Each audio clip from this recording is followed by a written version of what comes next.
Starting. Recording has started. So, where we left off, the adventurers had made their way to Canby. And, um,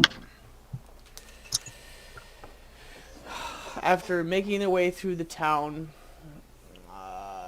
talking to the locals, getting the lay of the land, finding um, a adventure or adventure guides, I should say, through the Evercrest Mountains, you did locate an older one, Margaret to be exact, who made it very clear that she was not, that she no longer did any kind of guiding, she no longer did any kind of, um, any kind of adventuring or any guidance of any sort. She made it clear that there was somebody else in town that the adventurers could procure if they were lucky enough. How was that? Oh. And after some persuading, some talking, the adventurers made their way back to the inn that they originally had set up to sleep for the night. And they ran into, they didn't run into, he ran into them, Thane, a guide that had been, the word I'm looking for, had been suggested by Bobo. And the party, being very tentative, tried to talk to Thane in a number of ways.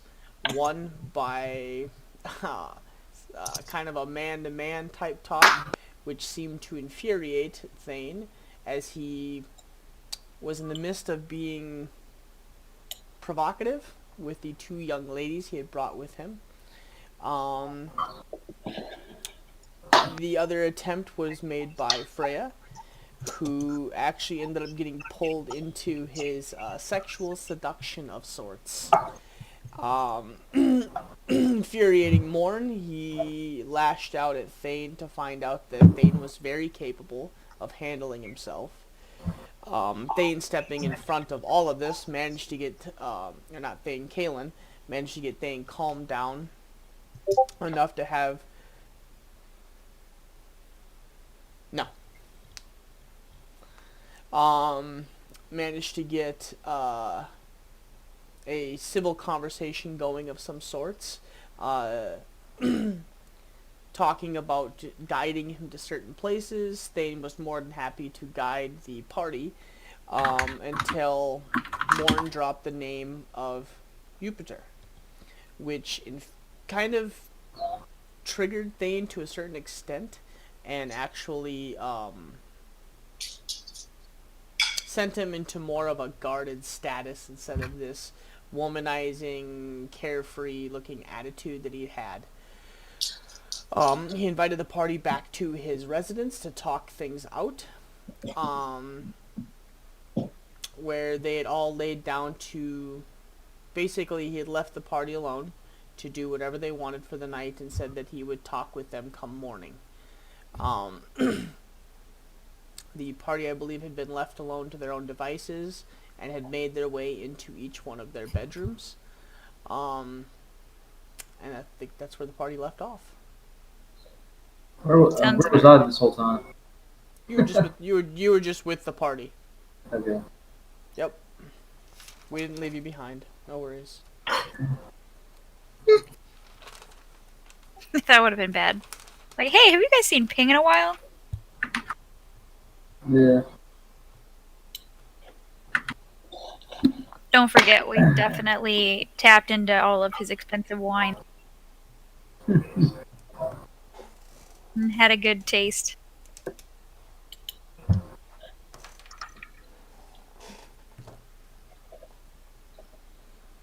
All right. So we. So we're all in our rooms. All And right. is it the next morning, or are we effectively starting in our rooms. It depends. Do you guys want it to be the next morning, or are you guys doing anything that night? Ah, shit. Well, that's where we played with the wine and stuff, and I think... I can't remember. I'm checking back really quick. Are we at the inn or like at his house? No, we're at You his guys are- at his you guys place. are at his house. Yes. Alright. I'm listening to the very end of the stream. Nope. You guys had been led to your rooms, and you guys were in your separate bedrooms. Who led us to our room? The little butler. Oh, the little goblin guy. That's The right. goblin. I forgot about him. I don't think he had a name. We don't know it yet. So we all snuck out and drank his wine. And Yeah, that was before we were led to our rooms. We were kind of like, look at all this expensive wine, and yeah, had some. And then we were led to our room. I'm listening to. He won't notice that we drank any. We put the bottles back up. Yeah, on we the put it all back. We filled it with water. Filled it with water. wall. He won't notice the thing. It might taste a little diluted, but whatever. Listening to the very end of the stream. Just can't remember. Or I guess we could just start from there. I think we just went to bed. Yeah.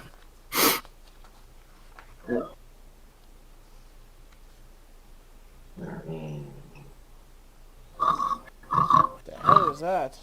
Was that the dog again? I believe so. Is that our stream dreamer? There's two of them. Yeah. Every time. Alright, so without listening back to the stream, I'm pretty sure we ended on that note where we were heading back to our room. So I'm just going to go ahead and say that before all the accosting occurred, she had already had several shots, and then we had wine, and let's say it was just headed straight to a room that I was led to and PTFO'd. Okay. Yep. Yeah, I Follow. would have gone straight to bed as well. Yeah.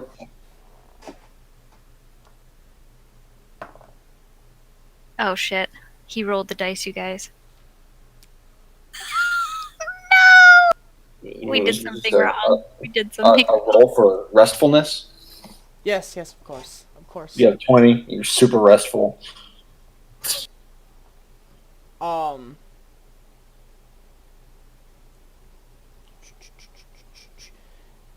It's about to go down.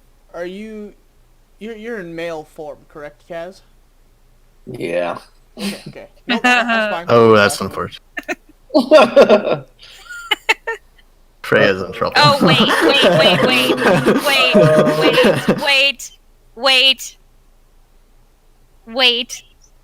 You went through the wrong doors. You said What's your passive perception, Freya? Oh, are you kidding me? Are you kidding me?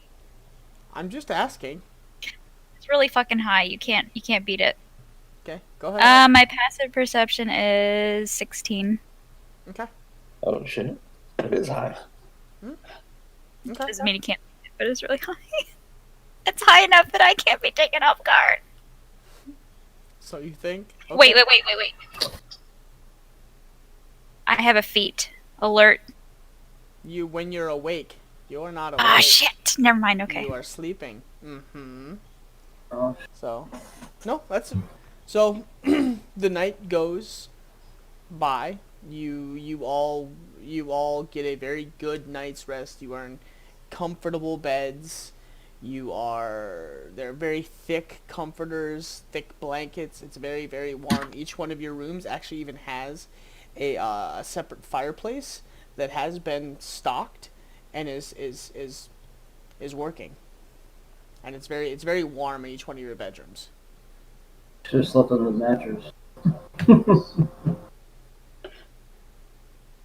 And you guys get a very good night's rest. The morning comes to you.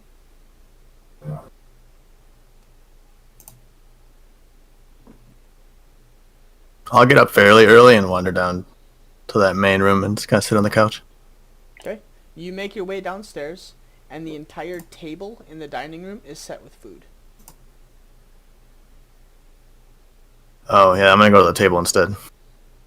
Yep, and there's pretty much anything you could want. There's beer, wine, the mess that you guys had made, all the corked bottles. All those bottles have been taken down, and new bottles have been put up full. Bullshit. Just how I remember. It looks just like I remember. Yeah, it's like when you guys first came in, it's exactly how it was set up, except Gotcha. for now the dining room table is fully set with food.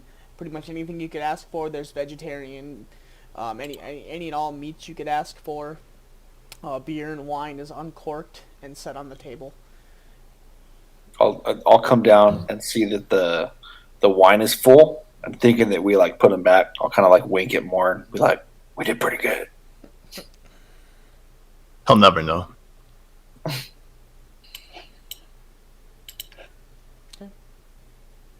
I'll start eating some bacon, sausage, and some beer.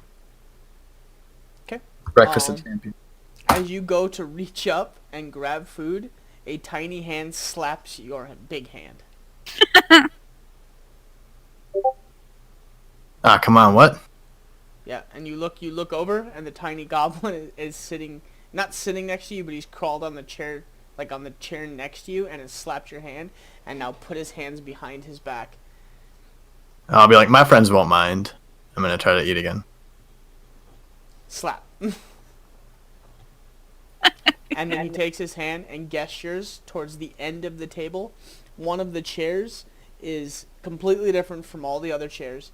It is gold encrusted, and it almost looks like a little throne chair. And he points towards it again.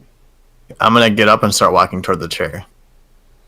He gets down off of his chair and goes to cut you off. And points Yeah. back towards the chair that you were walking from. Then I'm gonna quickly like take a bunch of food in my hand off the table and then go sit on the couch.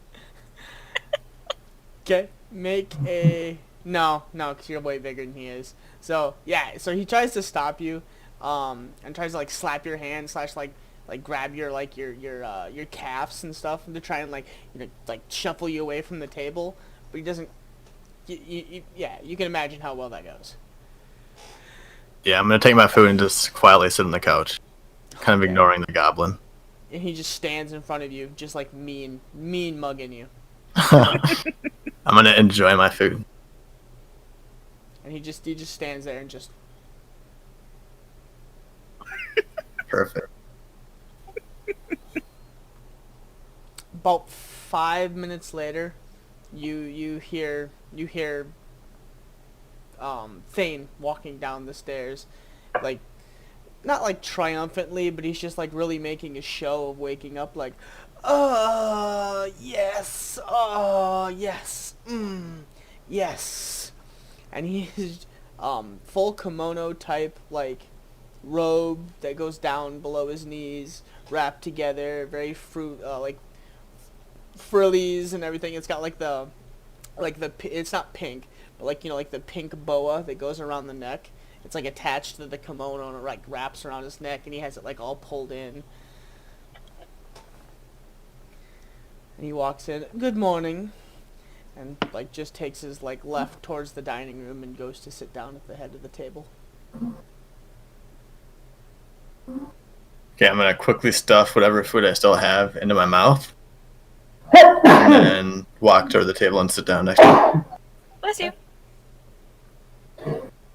Thank you. So as you do that, the goblin runs towards him and like pulls on his kimono. "What do you want?" What? Yes? "It's fine. He's a guest. Just ignore him. Go about your work. Do not throw a fit. Just go clean up some more. I told you again, don't bother the guests."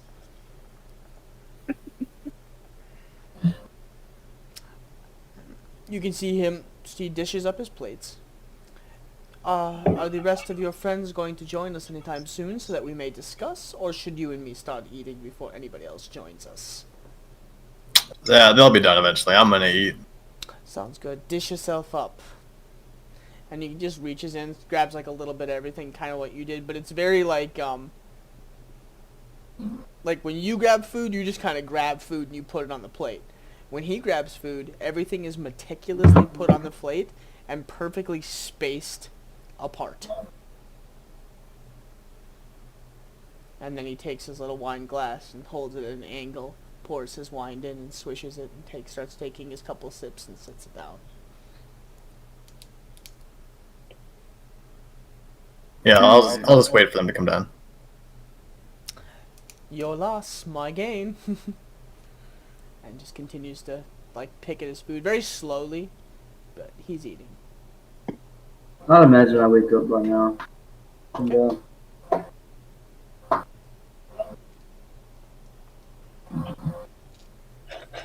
I'll wake up too, except when I come outside the room, I'm gonna look around and be like, where the fuck am I? And then just be really confused and wander around the hall trying to figure out how to get back to the main room. Okay, well, there's only a left or a right. A right takes you towards the end of the hall, and those two large doors, and then to your left brings you probably 50 feet. Then you go down a set of stairs. Okay, I'd imagine I'd go that way anyway then. Yeah, because you can hear the tinking of glassware and knives and forks on plates. Okay, I'm gonna follow my ears then. Okay. Find my way to the table. Yeah. And take a seat. I'm not gonna look at Thane. Okay. Good morning. Morning. Good morning. Good morning. Please, do dish yourselves up and help yourselves to whatever you would like. I've already heard that you guys have had a healthy dose of alcohol last night, so you're welcome. I'm gonna just stare at my food. I believe we are missing two more. I believe you had a very smart man that I enjoyed talking to, and there was another gentleman of yours as well.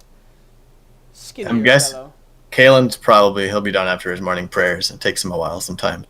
Fair enough. I'll come down. I'll come down and just start eating without saying it to anyone. Hey, Kaylin! I'll just yell loudly. That was Kaz that walked in. Oh. He's like, I know.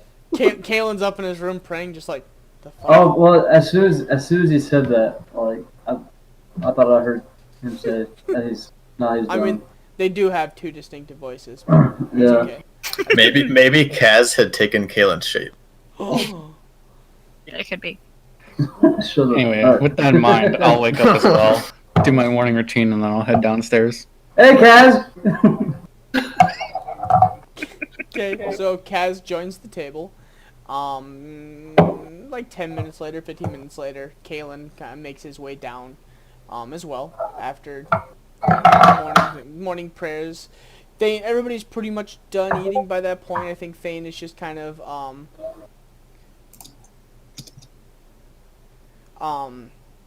everything, people are just sipping on drinks at this point by the time you make your way down, Kalen.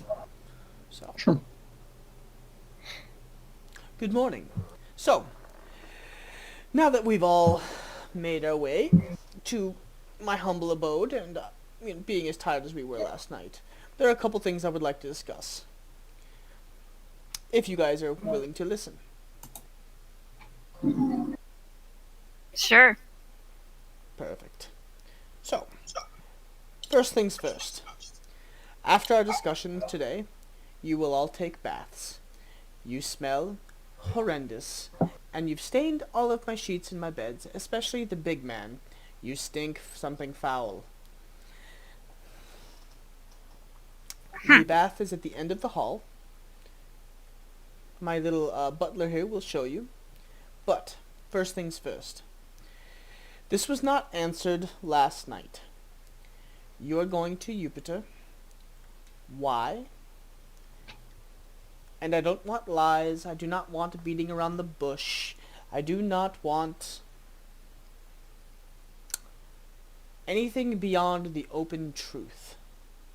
If I sense anything else beyond that, let's just say I've made this house very difficult to leave. Was We've that a heard threat? that too. It's not a threat yet. I'm trying to be friendly.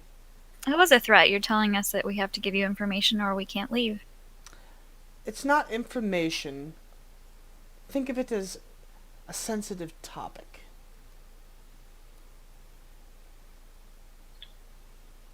We've heard the best hope in fighting against the goblins and orcs to the north is in Jupiter. Yes. I've heard about whatever the hell is going on over there. That's not my question. So you're going there to try and enlist them to help you fight that? Yes. Because we don't have anybody else to trust. Interesting. On a side note, this is totally off character. Did you guys show the pendant to him? I don't think you Yeah, I believe we did.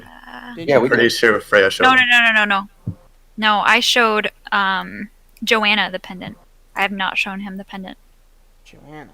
No, Joanna gave you a. She Oh, gave you the wait. pendant. She Yeah. gave you the pendant. I'm pretty Oh, sure we you're showed right. it. We did. I You're think right. you did. Okay. I think you yes. did, like, kind of on the down low Yep. at the bar. Okay, Yes. okay. And he gave it back and said, "Don't ever show it to other Yeah, people." Correct. that's Yeah. right. That's Yes. right. Okay. Yeah. So, I don't think you're going to find what you're looking for there, for that particular thing. Second, it is a sore topic for me because of who they are. Think of it as I'm a protective parent. I want to know your true intentions, and I will give you as much information as I feel you've earned. What do you know about there? What do you think you're going to find there? And I believe I've already got the last question. Is you're looking to recruit them? I'm gonna look at So- Freya and be like, "Can I tell them? Can I tell him?" Sure. Sounds like we need to either way if we plan on having his help. The orcs have our friends. Elaborate. I don't understand your friends. They have them. They captured them. They killed them. They ate them. Took them as They slaves. took them as slaves. They opened a portal, rushed them through. We managed to catch a glimpse through the portal. It was snowy, mountainous. We know it's the Evercrest Mountains. Our friends are there. were Interesting. People in Jupiter were best lead we had. So they Getting- opened a portal to. Are you from one of the northern towns? I'm from near Vet, way in the south. That is quite a way away. We've come a long ways. Yes, you have. Has this portal been dealt with? The best we has knew been how. closed. We're not magicians, but we destroyed it the best we could. We crossed out the runes and destroyed some of the stones. They could rebuild it, but it would. Yes, that's not much. You've only delayed them a couple of weeks. It's nothing. That's nothing permanent. Okay. Yeah, that was the best we could muster at the time. Interesting. And it was our understanding that our best chance of finding a group of individuals that we could trust with ourselves to fight against them would be in Jupiter. We want to find someone who knows about things like the portal that can help us prevent them from taking more slaves. So, other than the brooch that you were given, what makes you think they will trust you going there with 1, 2, 3, 4 humans and an elven girl? You're not exactly the best group to cross that border. I mean, we don't know that, but we don't have anywhere else to go that's safe from the Obsidian Eye. Anyway, if we continue to operate down here, we will be swarmed by orcs and killed or made into slaves or sold to the Obsidian Eye. And we're hoping that given circumstances, The Obsidian Eye. my being an elf would hopefully show that they could trust me, and obviously if I trust my group, maybe.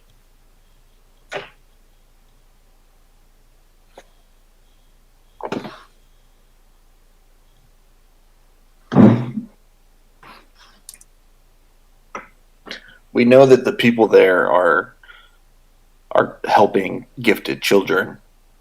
We've provided some help along the way. We could continue to do that to make ends with them.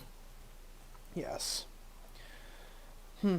Well, if you don't mind, I am going to do something that will give me the results that I want. It won't harm you. It won't make you do anything with your bodies. It is merely something to get what I need, to make sure that I can trust you. Are you willing? If you are not, then we need to discuss how you will leave this house. Can you give us more detail? I'll do it. Oh, no. This is not a one-person thing. It is a group thing or nothing at all. What is the thing? You haven't told us much. Yes, what thing? Shant, come here. Now. The goblin comes around the corner. My little butler here knows a spell that will make all of you tell me what I want to hear without lying to me. So like truth serum, but a spell. Something to that effect. A little stronger. We've already told you everything, so I don't see why that would hurt to do that. As he says that, I'm just gonna clap my hands and I'm gonna cast a zone of truth on him. You're not the only one who knows how to do that. Okay.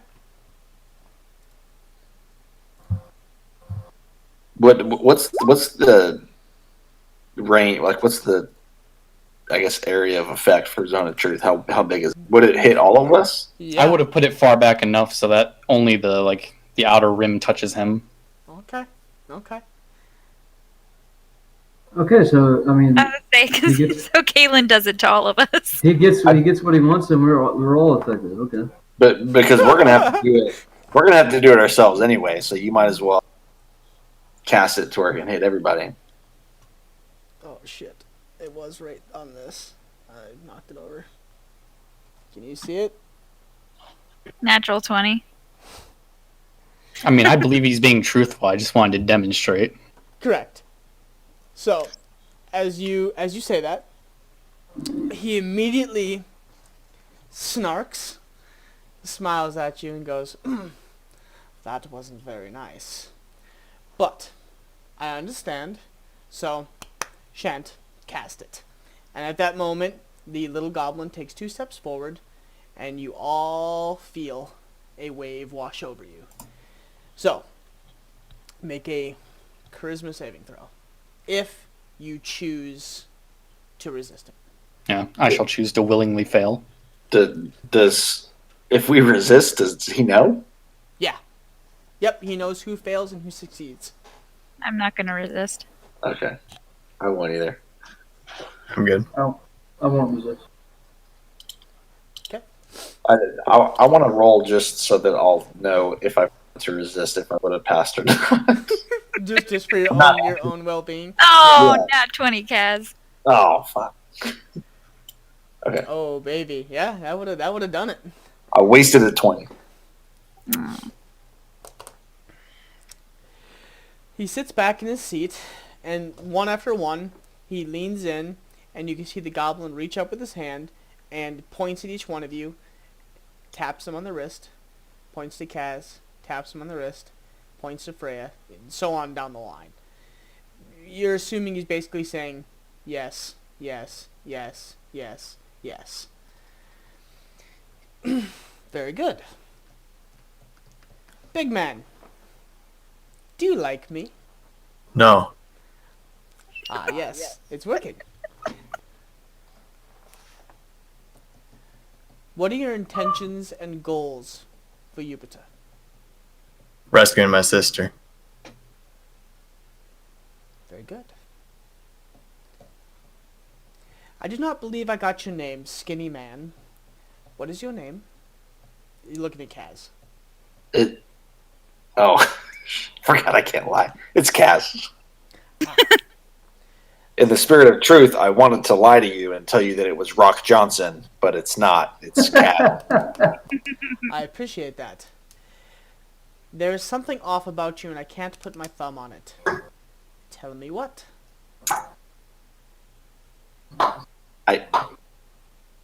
So I don't know what he thinks is off about me. So Correct. So take that question how you would think. He did not word it correctly. there's a lot off with me. I was an orphan. I've stolen from people. I've made poor life decisions. What are your intentions and goals for Jupiter? I want to find people that can help us with the invading orcs army, maybe, and I want to find my people. I want to learn about my people. Interesting. I might have a discussion with you later. Turns and looks at Brea. What are your intentions and the goal for Jupiter? To find people that we can trust that will help us fight the invading army and save the people that were taken, or rescue the people that were taken and enslaved. Interesting. Turns to Ping. I don't have your name either. So, what is your name? It's Ping. What are your intentions and goals for Jupiter? My intentions are to help my friends here achieve their goals, and along the way, maybe find and avenge my brother's killers. Interesting. Mr. Kalen, what are your intentions and goals for Jupiter? First and foremost, all I wish to do is help my companions succeed in all their goals. And second most, and I'll look around the room, I'm trying to find my lost master up north.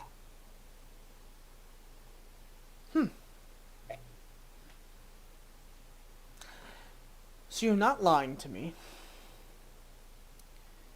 You tell me the truth.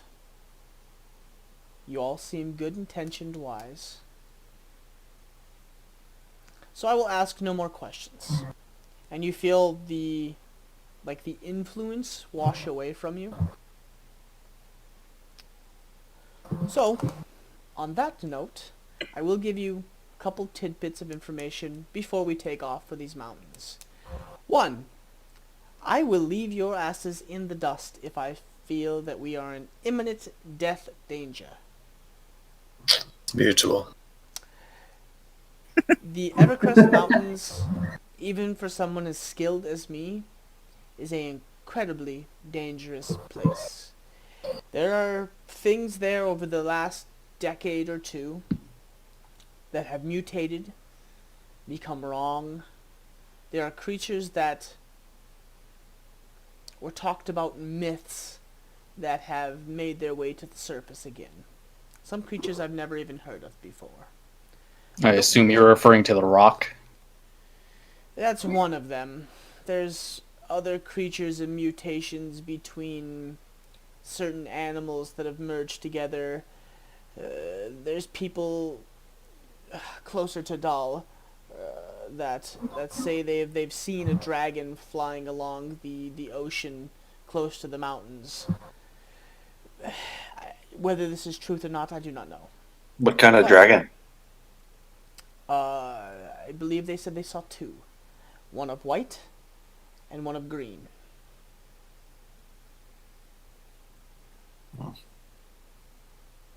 Have you ever seen one? No. Do I wish to see one? No. How many times have you made it past the Evercrest Mountains? 6 times.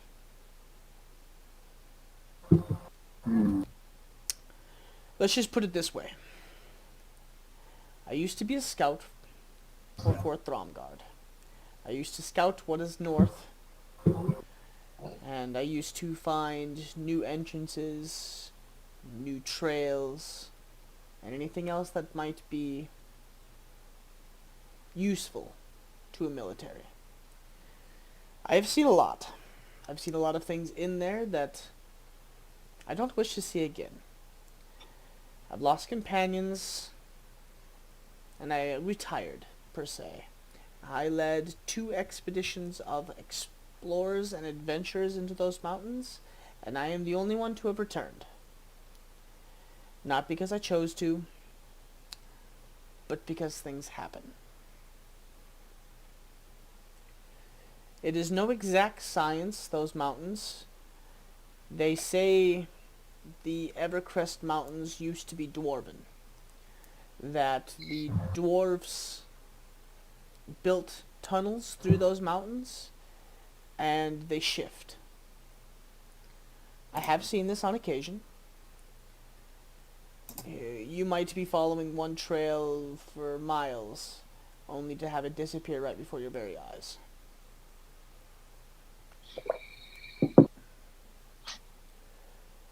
Second and foremost, I will only give you a name. The rest is for you to divulge out, and only because you've shown me a pendant will I give you these names. You are going to meet the Justice's Boon. Justice's boon? Yes. Justice, and then Boon. B-O-O-N. The lady that you met, the white one, her name, and do not speak this in public anywhere, for you will lose your head upon the moment that you say it, and not from me. I am not threatening you. Elena Penstragon.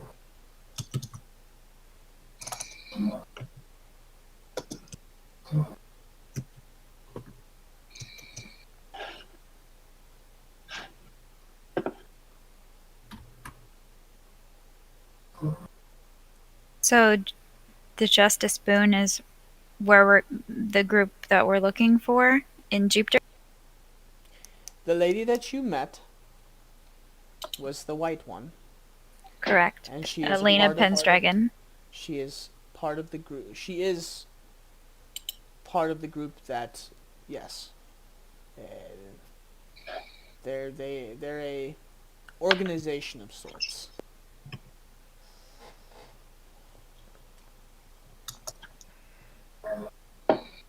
Hi. Got it.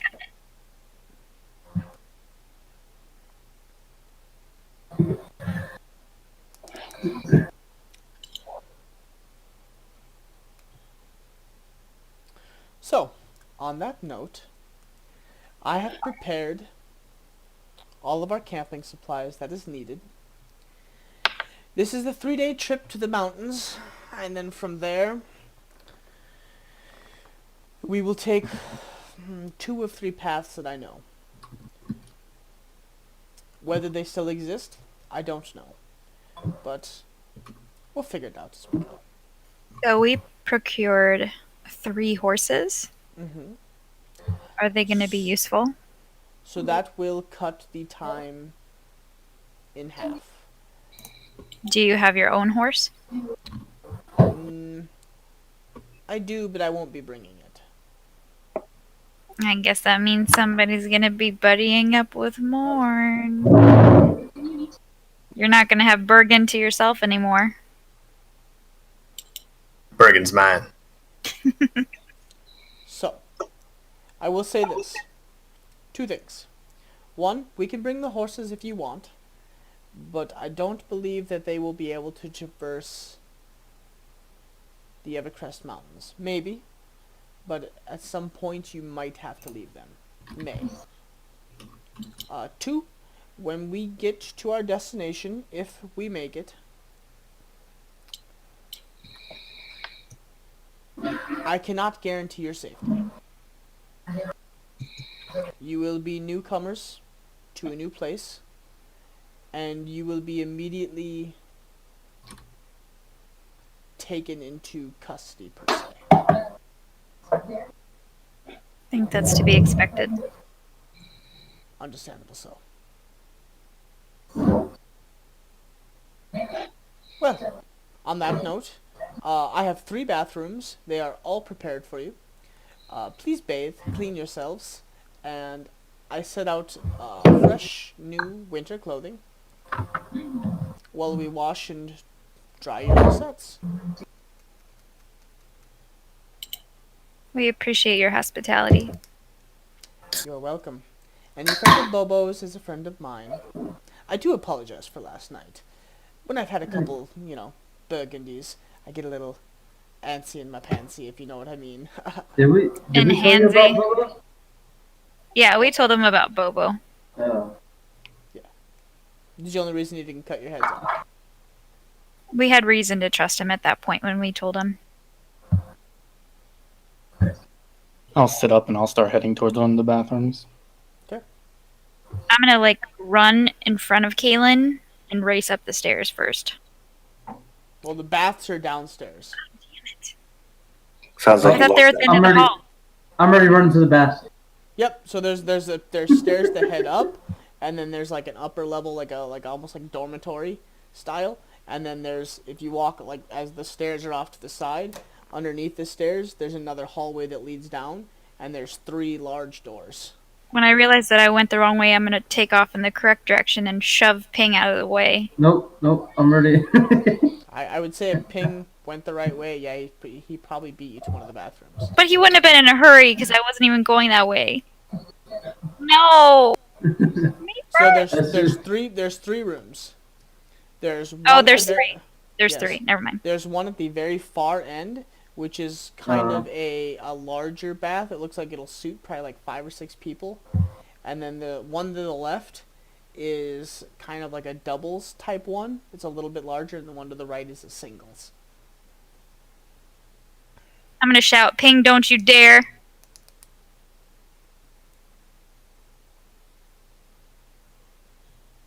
Oh. What room are you going in, Ping? I don't know. I'm running to the first one I see. So the one on the first one on the right is a single. The one on the left is a double, and the one in the back is for a group. And since you're getting there first, which one did you take, or which direction did you go?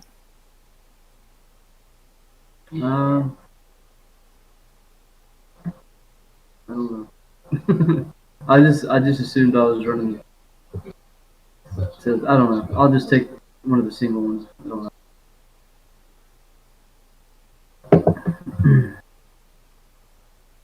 I didn't even know there was more than one. I would have just ran to the. Yeah, there were 3 rooms, so it doesn't matter. You could just if you want, just flip a coin and take whatever room, left, front, or right, or left, straight, or right. I don't know. Okay. what? I'm just gonna go to the left then. The left, I think that was the double one. Yes. While they're going, can I find Thane and try and talk to him? Yep. So he has stood up and is in the kitchen, staring at his bottles, like all the wines and the beers and everything. And you can see him counting, and he looks frustrated, like something is off, but he can't put his finger on it. And he's just like, Burgundy, and that was supposed to be a Moscato, and that was supposed to be. What were you supposed to be? It's a nice collection. Yes, I travel quite often, and I like a little bit of everything. So, whenever I'm in a new town and they have a different wine that they make, I usually pick one up. But something seems off. But I can't put my no matter what. Can I help you? You're an acquaintance of Bobo. Are you are you a magic user yourself? Let's just put it this way. Not in the way that that Bobo is. I'm a little darker with my arts. I learned some runes if we ever had to travel back to meet him. But I don't know a spell that can take us there. Is that something that you could maybe teach me? Interesting. So you're looking to do a teleportation. Teleportation.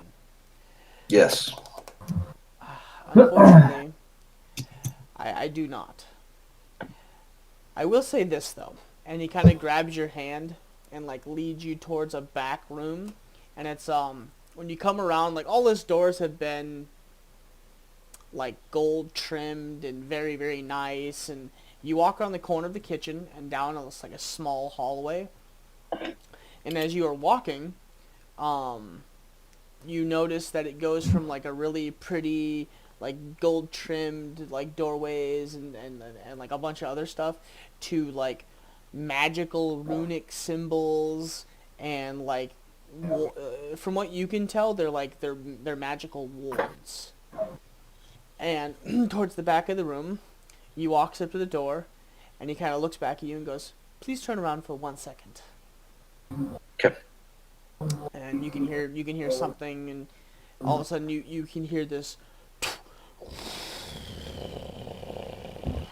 and the doors open in the back. Okay, please follow me. He takes you into another room, and the moment you walk through the room, the first thing you notice is a circular dome, like a circular type room, and the familiar teleportation signal on the floor. So Bobo put this in here a while back. He's never used it, and I've never figured out how to use it to go anywhere. But it's here in case you would like to use it. Can I guess do an Arcana check to see if I would know how to do it? You were able to at Bobo's. It just takes you a while to write it down and then kind of like memorize the runic symbols. So it'll take you like the better part of like 20 minutes. And these are symbols that will go to his house, to this location that we're in now. Correct. So you'll have the one for Bobo's magical like house type deal. And then you will now have one for basically the outer rims of Canby. Okay. Thane's back room. So I'll study those while the others are bathing, I guess, and then I'll go bathe myself once I feel like I've got it. So when you are done, you just walk back and touch the door once, and it'll close itself. I'm sorry that I'm not able to help you with the teleportation sigil. There, where you are going, there will be people that can help you with that. Thank you. You're welcome. And now, I'm going to go bathe myself before we leave.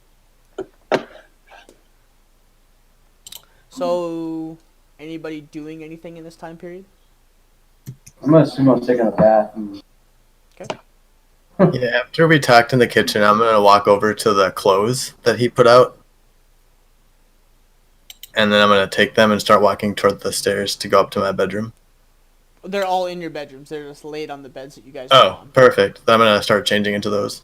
Yep, and they're very very like expensive, like very nice thick like furs and leathers, and like it looks like he must have had his butler go out and have these made, because they're actually already tailored to your body style and your tastes. So like Morn is more of a hide fur, thick kind of guy. These are that.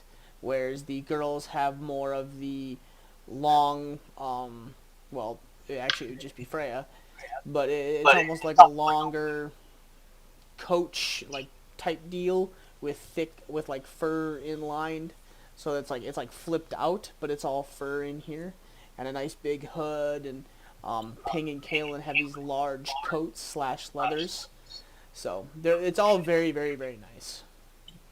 Okay, I'm gonna gather up everyone's clothes and bring it down to the baths. Okay. I'm And then gonna.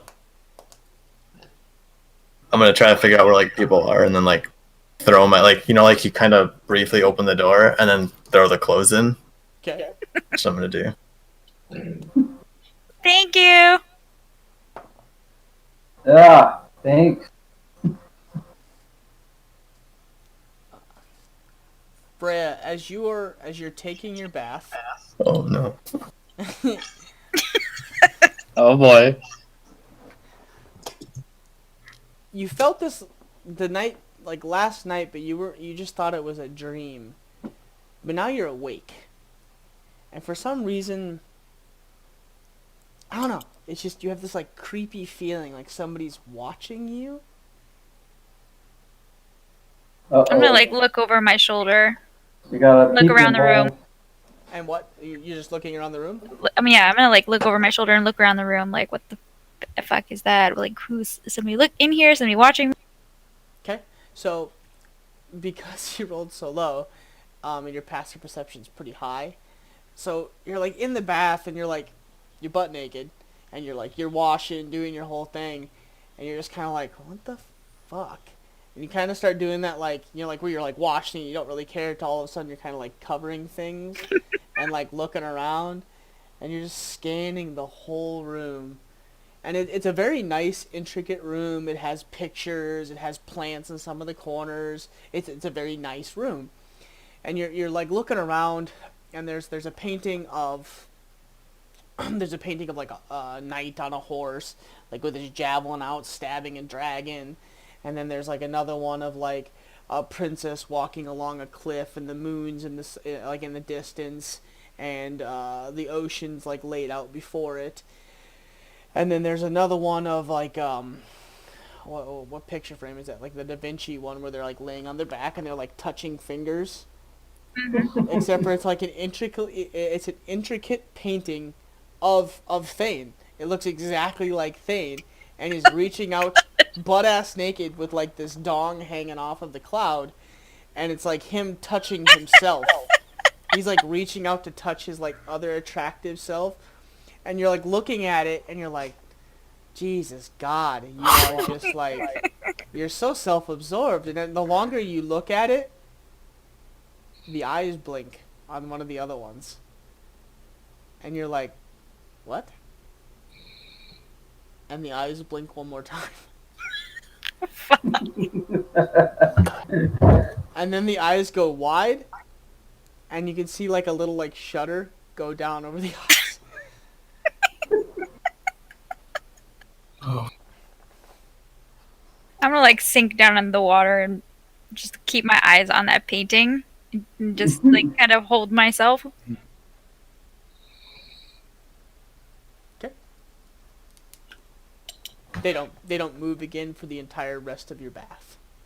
Yeah, I'm gonna like very cautiously like do that thing where you reach for the towel and you're like pretty much putting the towel in the water, and then you just kind of like really fast run out and you're like quickly wrapping it around, and you're like staring at the painting at the same time. And I'm just gonna grab the clothes and leave the room and go to my room with the towel. Sorry, there's a towel, but I'm also grabbing the clothes and leaving the room. Yeah. So I There's don't not feel only was there towels in each one, there's like giant robes in each one Okay. in each one of the bathrooms. So I would have put the robe on then and just been like, fuck this, I'm not changing in here. And I'm gonna scurry through the house and go to the room. And as you're doing that, Thane is walking down the hallway from his bedroom. I'm gonna scoff and call him a pervert as I'm huddling up there, running up the stairs. Excuse me? You heard me. Okay. Sounds good. Thank you. And he just like walks down the hallway like genuinely confused. Right? It was his freaking painting. I don't know any better. I met this guy last night. I know him. I know him well enough. So even if that wasn't him, she's obviously out of character. She's obviously gonna think it was him. Okay. It's probably by this point it's about 8:39 in the morning.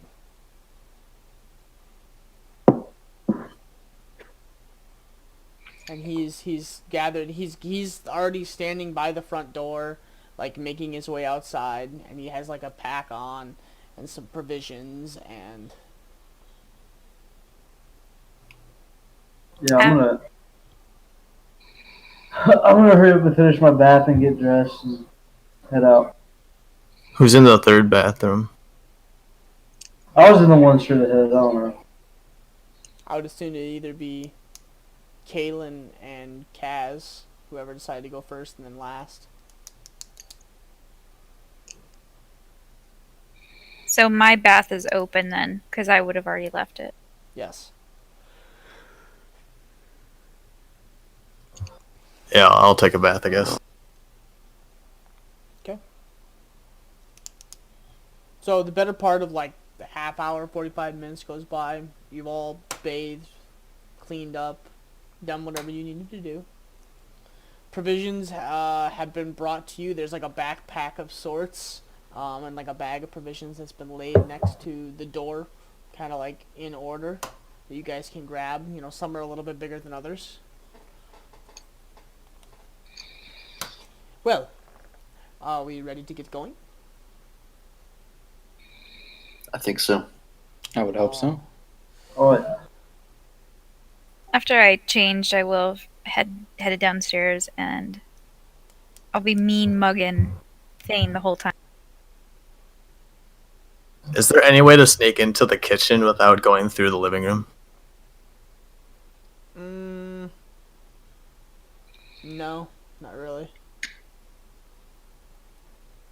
Okay, then Mama's gonna casually walk through the living room into the kitchen. Okay. And is it possible to get out of sight of people? Yeah, I mean, once you step into the dining room, it's like the dining room, and then it's the kitchen behind that. Perfect. I'm gonna grab a couple of beers off the wall. Okay. And throw them into my backpack. Okay. And then I'll look for some whiskey. Okay, make a sleight of hand check and a perception check.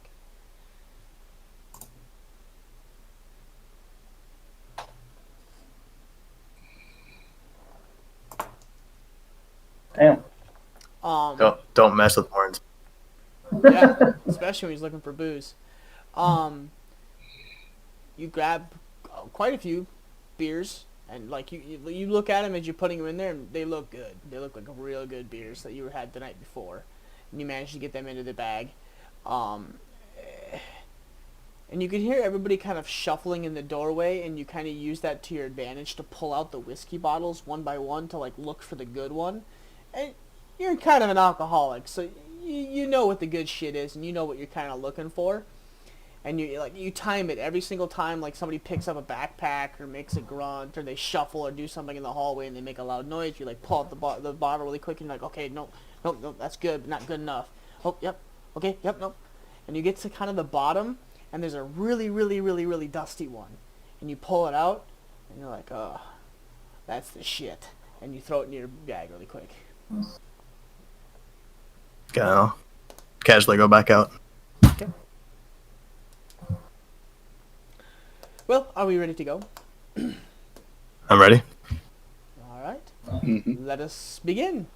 So he steps outside, and there's a gorgeous black Arabian-ish type horse, and he steps onto his horse. Are you guys bringing your horses as well? Yeah, I'm gonna make my way to Bergen and start like putting some of the stuff in the like saddlebag or whatever. Wait, do I have a horse? We have 2 other horses. I can't remember Britta and Brutus. Which one was the chestnut one? Was Brutus the chestnut one? Brutus. And then Britta was like the tan color. Yeah, she was like a tan paint type deal. And then Bergen was a Clydesdale. Silver. Black mane. Real big one. Okay.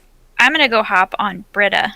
So because we only have 3 horses, one of them is for Morn, and then we'll have to double up. So I'll hop on Britta, and then it's just going to be double up, with the exception of Morn and Thane. Okay. Okay. I guess I'll. Where's the other horse? Who's the other horse? We Brutus. have Brutus and Britta.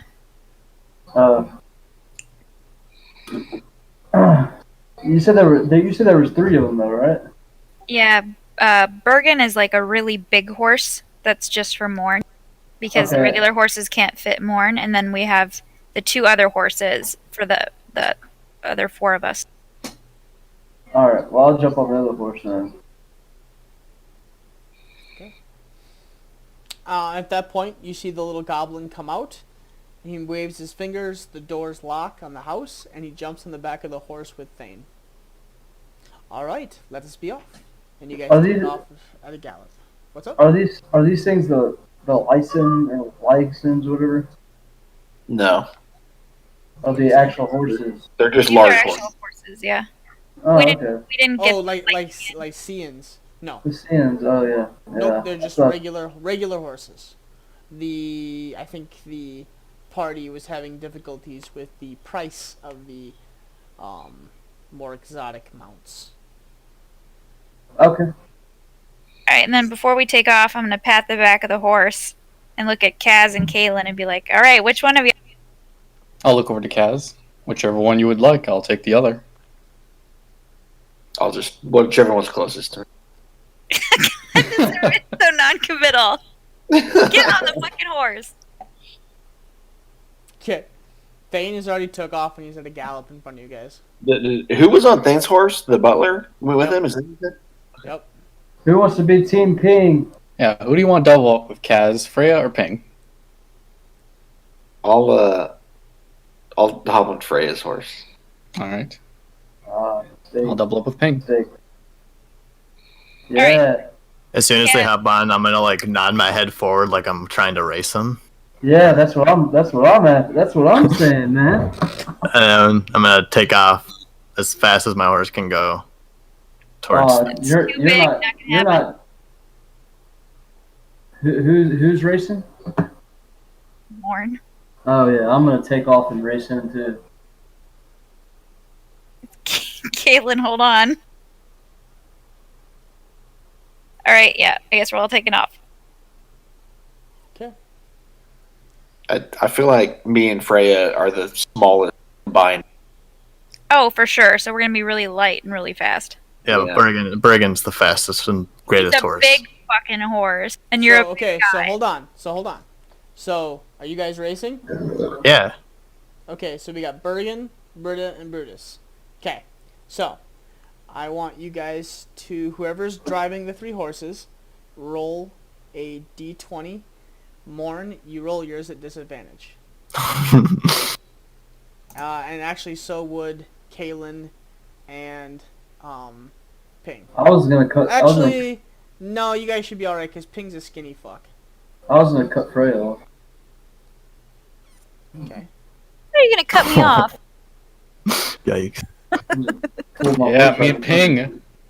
So Fuck. you guys take off at a gallop, and Morn Morn does the head forward, like, you know, like, let's do this, and you guys like take off and you like buck, and the horses take off. Freya and Kaz, you guys get off to a really good start right off the bat. It's a smaller horse, it's a lighter horse, and you guys take off. Ping and Kalen, you kick the horse and the horse gets going. You guys have a little more experience with horses, and you guys actually managed to, you know, get on the horse correctly, hold your legs in, and actually get down and get the speed going. Morn, on the other hand, with a big old giant Clydesdale, you go to kick the horse, never having rode a horse before, and your big Yeah, body... I had ridden one once the day before. Okay. Kind of. Well, okay, so anyways. But like a city block. Yeah. So like 7 foot something Morn, like 300 pounds, 200 pounds, leans back, big barbarian Morn, and kicks the horse, like spurs him. The horse's sides go in, and you hear a and like it takes off and like semi bucks, and for like 20 seconds, Morn, you are holding on for dear life. So roll a strength check, because your Clydesdale is just shitting bricks in place right now. Okay, so you you're a big tough guy, so you kind of do like almost like a chokehold, like you let go of the bridles and like hands around the neck of the horse, and you're just like holding on for dear life. And finally the horse settles down, and you kind of like get off for a second, and you're like, okay, I'm sorry. Can we get off to a fresh start? Chokehold. Calm down. You get back on the horse, roll another d20. Just a straight one this time. Okay.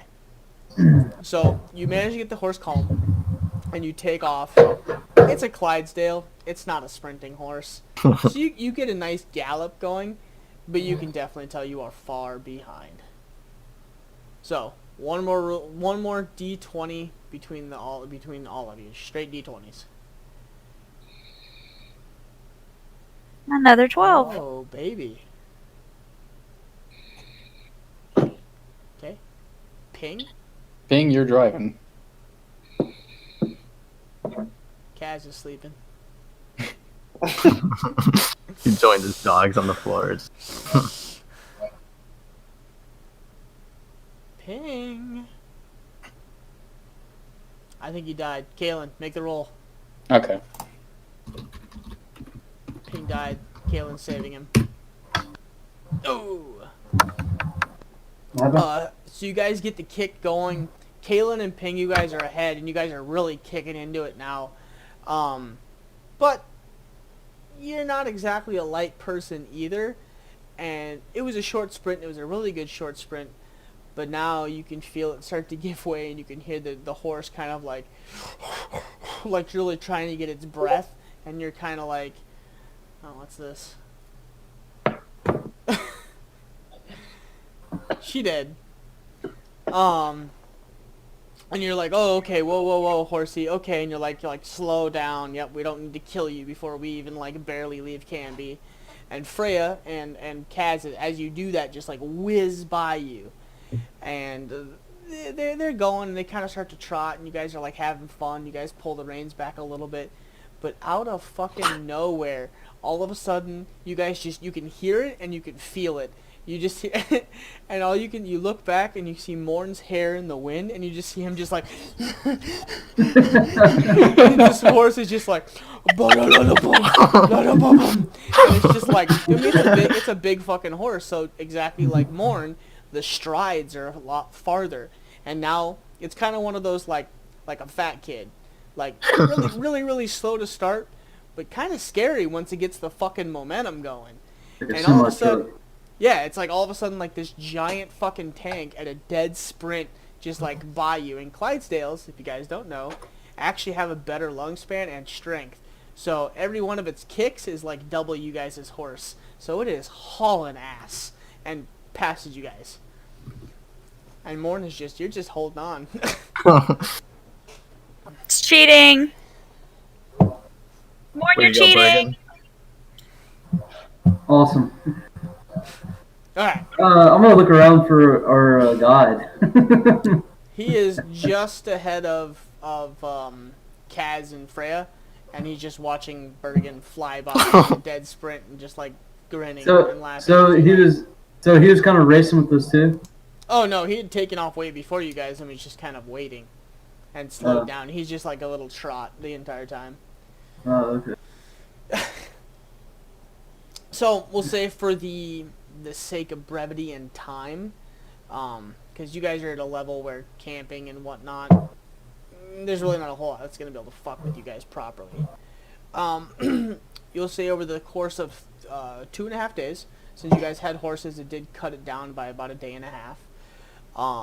You guys camp in 2 blizzards, and he exchanges more information with you guys about the Evercrest Mountains, about journeys, a little bit about the Justice's Boon and kind of what they stand for. They're just basically about anti-slavery, freedom and justice for all, and about unity, basically, uniting all races. And he goes on to explain to you that he actually used to be a captive of the Obsidian Eye, and that the Justice's Boon had rescued him in transit to a trade-off. Basically, he was going to be sold to the mines. So he owes them a lot, and actually he kind of spills the beans and doesn't really mean to, but he explains that Bobo used to basically be a part of the Justice's Boon, and Bobo was the one that saved him. And when they were trying to escape, Zaro was a lot younger back then, but he didn't want him to get away, so he'd actually cut him from basically his navel all the way around to his spine to try and spill his guts and kill him. Because if, he couldn't have him, he didn't want anybody else to have him.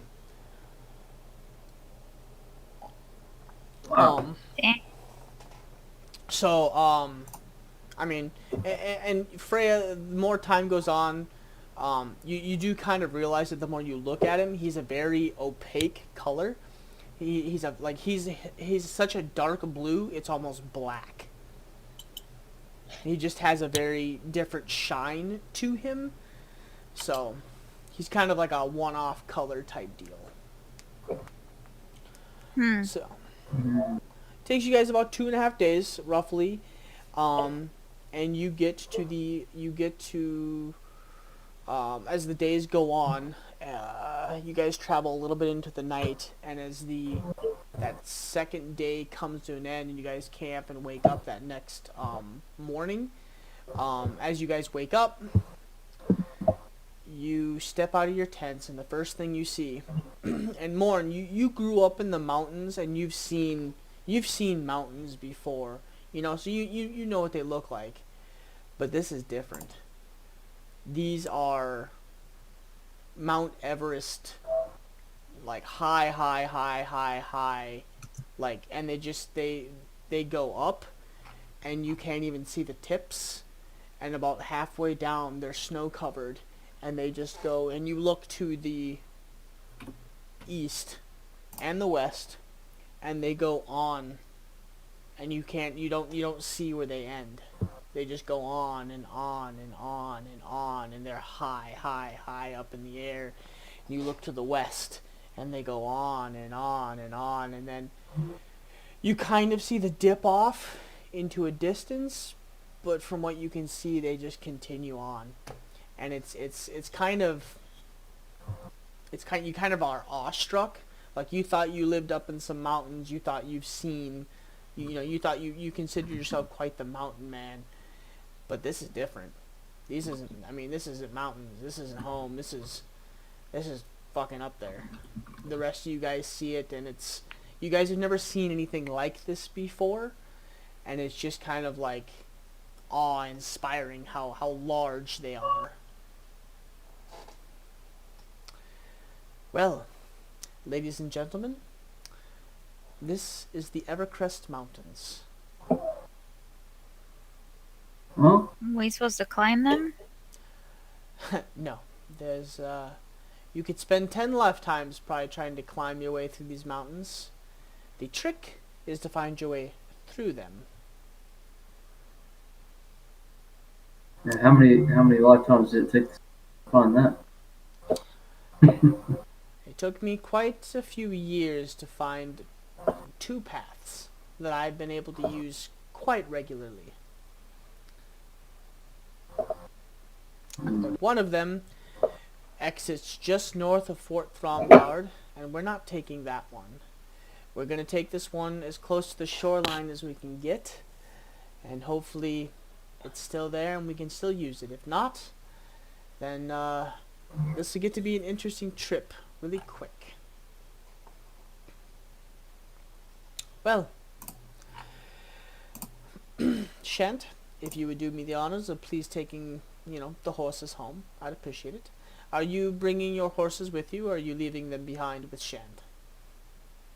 You Isn't tell this us. where you said we likely wouldn't be able to bring them? You could.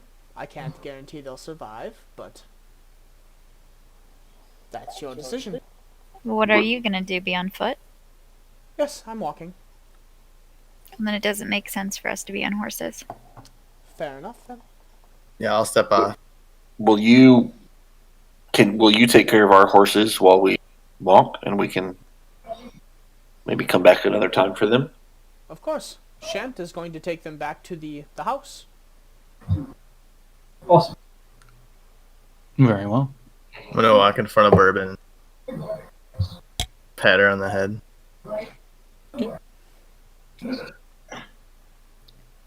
And then reluctantly walk over and hand over the reins. Okay.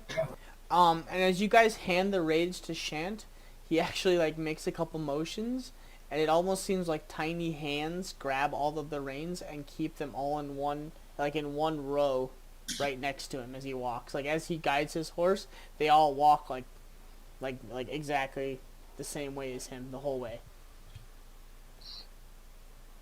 Fucking horse whisperer, I guess. And he takes off at a kind of not as a gallop, but as kind of as a run. Trot, Yes. canter. A trot. Don't worry, they'll be safe. He doesn't look it, but he can be a vicious little shit. He'll make sure that they get home. Well, here we go. And he starts to he takes off walking in front of you, probably 15 feet or so. And it's not an immediate into the mountains. It's heavily rocky, and then there's some trees, and it's kind of how to describe it. And I don't know anywhere around here that'd be good to describe it. Freya, you'd know it, kind of like the Superstition Mountains. As you walk your way up it, it's a slight incline. Yeah, it's like a slope that the earth slopes up to the mountain. Correct. Like And the earth it slopes up to the base of it. Yeah, and the bottom of the base is rocky and heavily rocky, and there's a definite trail that you can see, and then there's bits little trees here and there, kind of spread out, nothing super close or super dense. As you guys start to make your way towards the mountains. Alright. So, that being said, somebody can make a survival check with advantage since you have Thane. You're I have basically proficiency with survival. I could do that. Yep. Oh, actually, so it wouldn't matter. basically, you're just there to help spot any dangers or keep your eye for the trail. Yeah. So, over the course of the first day, you manage to find your way on the trail, and it's a very well beaten path. You actually are okay, yeah. Who's masturbating? Jesus, I got really all right. Have fun. Okay, yep, there it is. Anyways, it's a very well used path. You can obviously see that this has been used many times. You can see where people have actually taken rock and laid them flat to almost make like a cobblestone for the first portion of it. After about the first mile, though, you notice it just significantly changes. You go from almost the cobblestone, dirt like well-worn path to like a lighter path, like almost like yeah,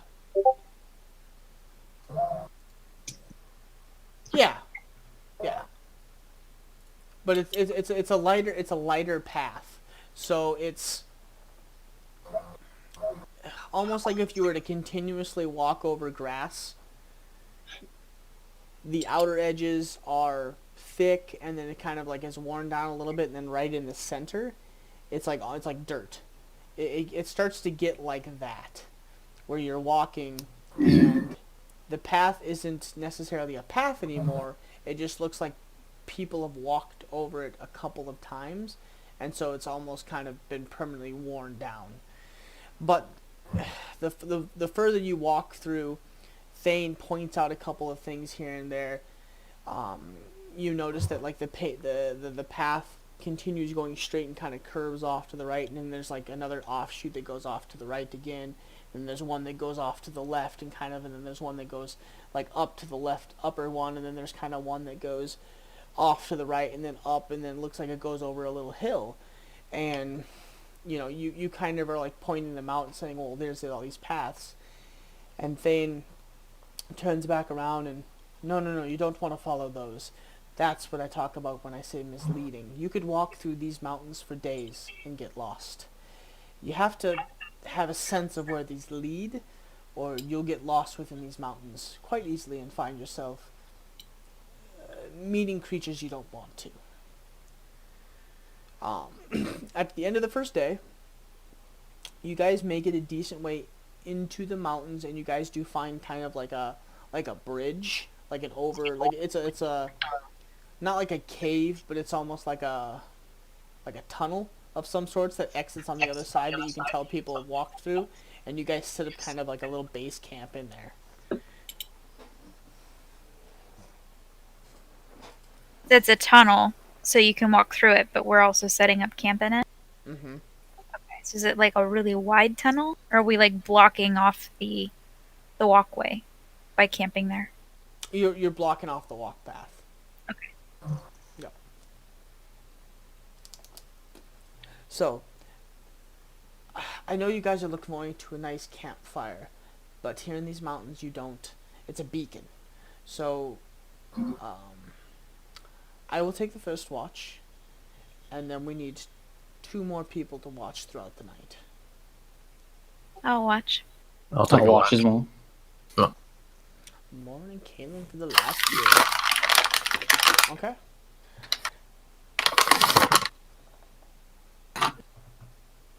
So, you guys all secure yourselves in.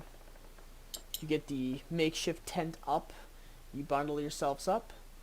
And you can feel Thane step outside as he sits next to the cave entrance to a point where he can look out but still be sheltered within the cave.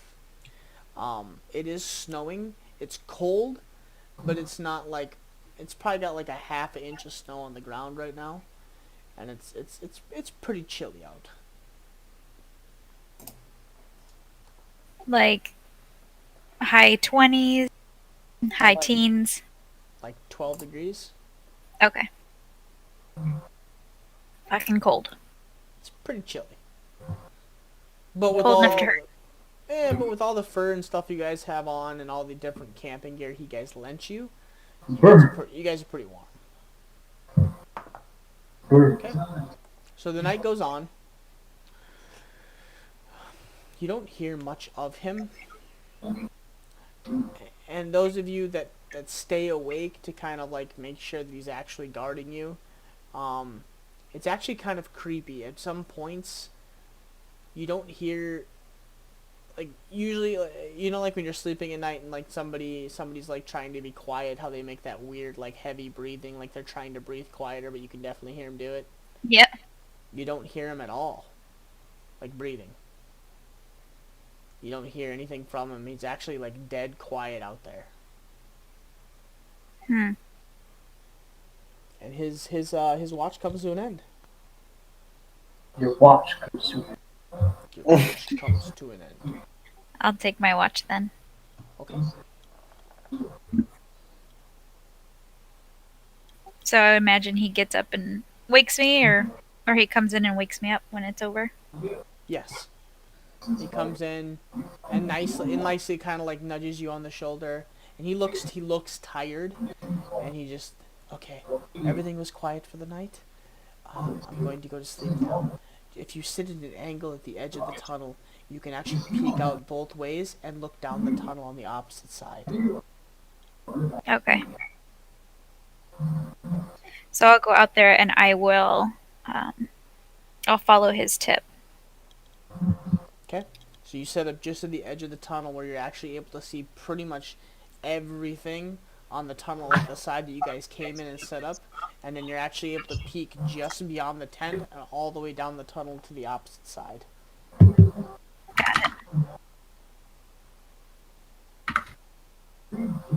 Okay? You want me to roll perception? Or no? Yeah.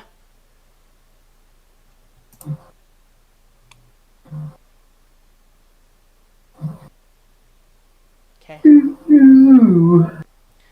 The night goes on, and it gets to be pretty close to the end of your watch, probably around like 1 or 2 a.m. ish, and you're starting to get tired, and the temps dropped another couple degrees, so now instead of that 12, it's probably sitting around 0, like right on the dime, with that -5 wind chill, with that little breeze that kind of sweeps through every once in a while. As you sit there, you pulled everything up. you notice something moving in the far distance, and you just hear kind of like a and you're just like, you kind of hunker down, you get really quiet, and you cover your mouth with your the inner sides of your jacket, so that in the fur, so that you can't see any of your breath, and you get quiet and you get low down. And as you do, the creature gets closer, and it doesn't look like it's noticed you. It almost looks like it's foraging / just kind of like making its way through the night. Can I tell what it is? How big it is?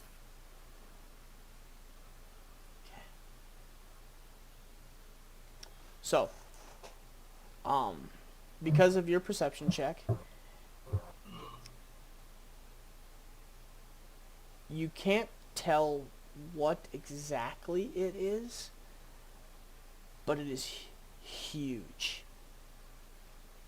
It is bigger than anything you've seen. It looks like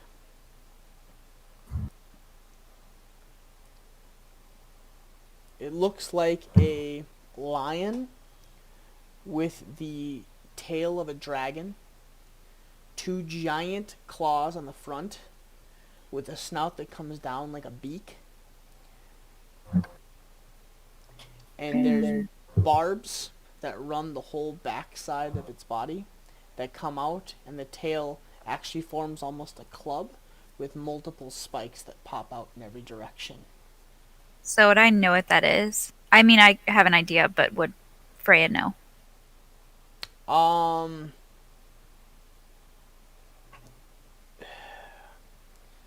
No, you wouldn't, because this is like nothing you've ever seen before. Okay. Yeah, this is something weird, something unnatural. Can I tell if it looks like dangerous or if it looks like you said, it looks to me like it's maybe foraging, but by looking at it, would I look like that's something that would potentially attack? Would I notice that about it? Not make a nature check.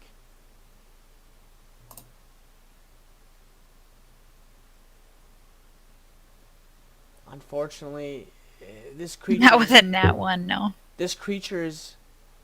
Not only have you never seen anything like this before, something's off.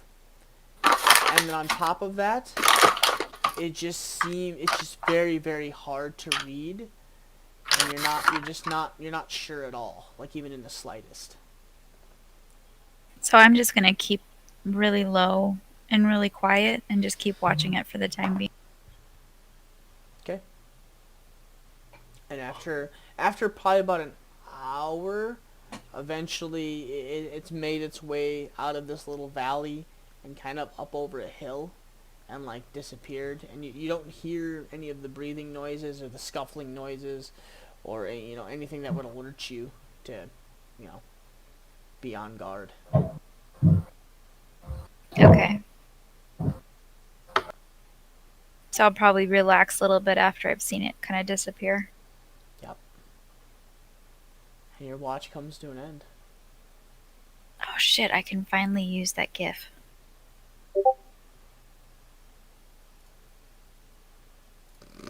Jesus God. Nailed it. Alright, so it was Ping and Kaylin that said they would take next, or who was it? Yep. Penny and Kalen. Alrighty, so I'm gonna go up and... It was me and Kalen, but I can let Kalen do it. Well, you guys can both do it. I don't know. It's up to you. You guys can bond. If you wake me up, I'll do it. Well, I'll remember when we were offering up that I heard both of you say it, so I'll probably wake both, gently jostle you, and I'm going to tell both of you about the crazy, weird, out of this world, large, beastly lion, bird, dragon thing I saw, and that it went away up the hill, so we should be safe, but to keep an eye out for it. Do you describe its like features to me? Yeah, I was gonna say, Well- Kalen, make an intelligence check. Yeah, so I would have explained it looked like a massive lion with like a bird beak and like a dragon tail. I was planning to pour over that folklore book again during my watch, but I'll do it now. Who'd you wake up to tell? I woke up Morn and Kaylin. Okay. You're not able to like get the full details. You do remember skimming this page and thinking in great detail, like, this has got to be a myth. There's no way that there's anything like this in this world. But it's not in any of the, like, I can't remember, like the geography books or anything like that of the Evercrest Mountains or the indigenous, like the wildlife. It's actually in the folklore book, and that's where you remember reading it. And it talks about a manticore and a dragon that had fused magically somehow and had formed this hybrid. Yeah, I was gonna totally, like, sounds like a manticore, but obviously Freya doesn't. So I would have been like, oh my god, this thing, like, freaky weird thing. It was huge. I've never seen anything like it. Yeah.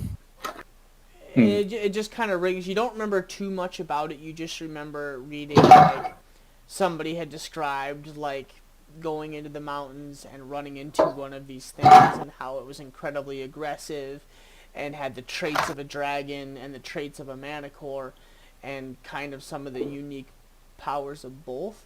But you don't remember anything else beyond that. Thank you for letting me know. I'll check the book again during my watch and see if I can find anything else. That thing's in a book, so you might be able to find out what it is. Yes, a collection of folklore. I'll dig into it more as I'm watching. Yeah, it would be good to know if that's something that we need to be careful about or if it's something that's friendly. Indeed. Okay, so I'm gonna go either you guys can roll 2 separate perception checks or 1 with advantage. I'll do it with advantage. Okay. The night continues on. The wind starts to pick up a little bit, and it does get really, really cold. So you pull Kaylin tight, and you just kind of no, I'm just kidding. What? Nothing. The temp drops a little bit more as morning starts to come, and then it kind of like slowly starts to rise. You guys can feel kind of like the dew sit and crystallize on you guys' shoulders as you guys are kind of like stiff sitting in your spots. You see a couple creatures throughout the night, but they're all very small creatures, and you can watch them like dart around quickly from like tree to shrub to rock, and back again. But there's nothing that catches your eye or sends off any kind of warning signs. And as the morning does come, Morn, you do look out like 50 feet, and you can see the large imprints of some kind of paw, like in unison, stepping through the snow about 50 to 75 feet out from the cave entrance. While we were watching, I would have gone into that collection of folklore and I would have tried to find something of what she described. Mm-hmm. So, probably another intelligence check to see if you can find it within the book, and then cipher through the information that's like not folklore and like actual factual, because there's shit in there. There was stuff in there that's kind of like, fluff. yeah. A perception check? Intelligence. Oh, intelligence. Gotcha. Yep. All right. Nice. It takes you kind of like a good part of the night. You didn't remember exactly where in the book you found it, but you do find a couple of pages devoted to this creature, and they're calling it a lightning manticore. It seems like it's some kind of cross or mutation between a manticore and a dragon. And that it does have some of the racial abilities of dragons and some of the aggressive features of manticores. So like without the intelligence that comes with a dragon, it just kind of has the aggressive / brutal nature of the manticore. And then it talks about blah blah blah blah blah. It can grow. It can make its size grow 4 times its natural size, and it has 17 wings, and it can make babies. They breed like rabbits, and you're kind of reading it, and you're like, wow, it doesn't sound fucking correct. That's kind of dumb. And you read through some of it, and it talks about how they can like camouflage their bodies, and you won't even see them, and you're like, well, no, I don't think so about that either. And you continue reading through it, and at the very end, it confuses you, and you're not really able to get a grasp on it. It doesn't make a whole lot of sense, but it does talk, like in the folklore, it does talk a little bit about how the magical like nuclear bomb that went off has mutated a lot of the creatures in these mountains, causing creatures that don't mate together to mate, causing these abominations. And that there's like fairies and the fairy pools that cause this kind of mutation, and talking to them could clear up problems and whatnot, and it's just really confusing to work out the minor details of it. Mm-hmm.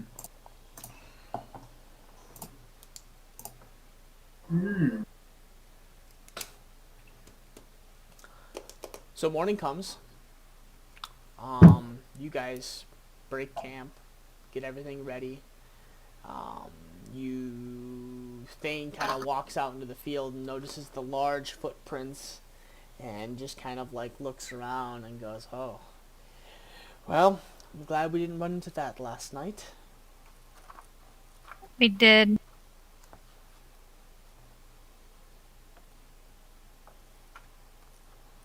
Well, shall we continue on?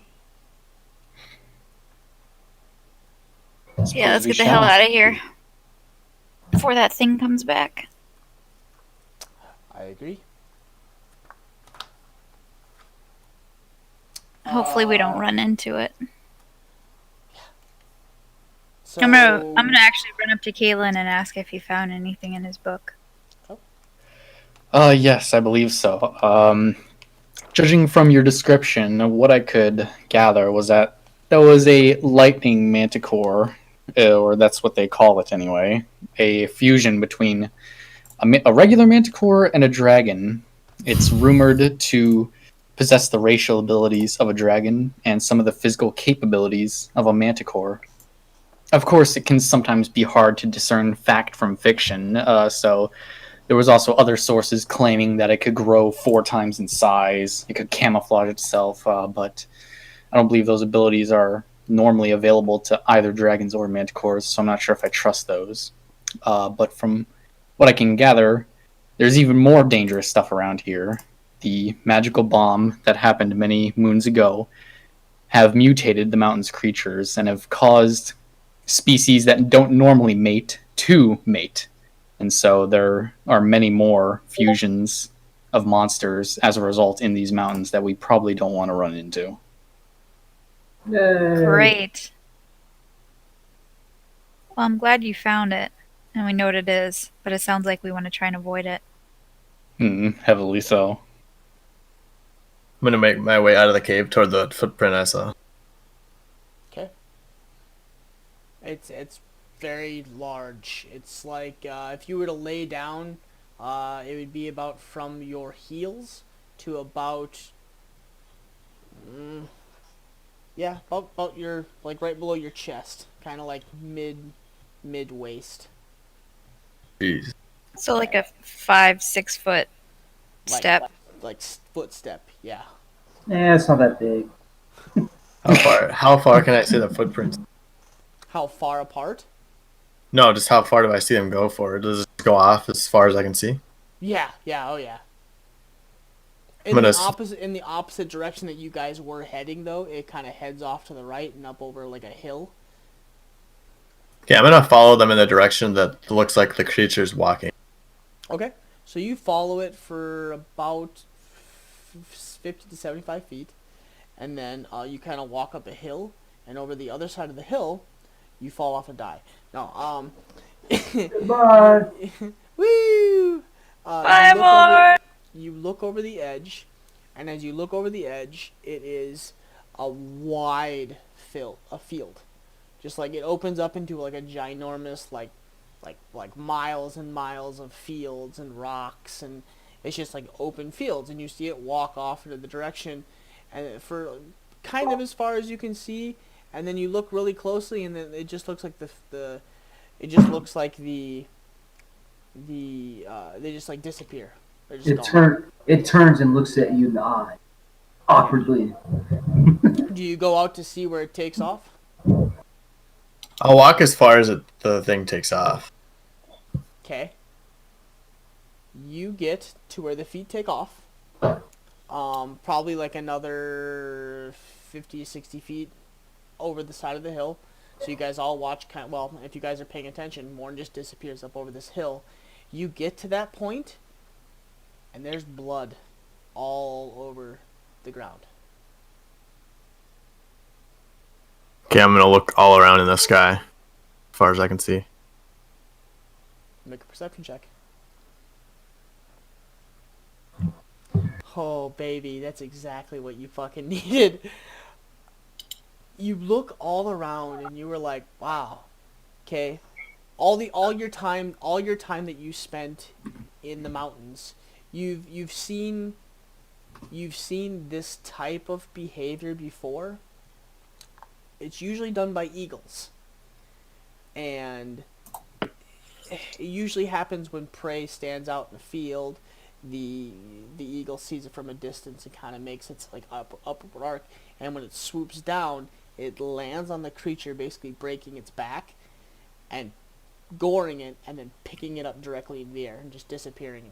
And usually takes it somewhere to either drop it to kill it again, or kill it in midair. And you look at it and you take your time to inspect, and yeah, you can definitely see where the body of this large creature was. And you can see almost like grooves on each side, where there's like 4 groove marks where this giant body would have been, and you can see where they must have hit the ground and like indented into the ground and then scraped to either like grab the creature and take off. And the longer you look at it, the longer it kind of clicks in your mind, and you're like, this had to have been a bird. Something landed on this large creature and then took it off. And you freak out. You kind of have like that moment of clarity, like, why the fuck am I standing in a field? And you look up into the sky and you just start looking all around. And in the far distance, you see a small speck in the sky. And it just is kind of moving slowly. Not towards you, not away from you, but it's just moving. And there's something in the back of your mind that says, get the fuck out of this field. I'm gonna get the fuck out of that field. Okay. Are you just walking back over the hill? Yeah, but I'm gonna be definitely on alert. Okay. Until I'm at least down below the hill line. Okay.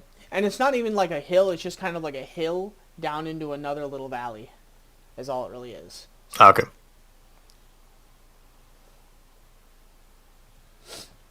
Yeah, then I'll be glad to get back to the cave. You find anything? Yeah, there's some scary shit here. Yeah, I get that impression. I feel like we need to get the hell out of here as fast as we can and be as discreet as possible.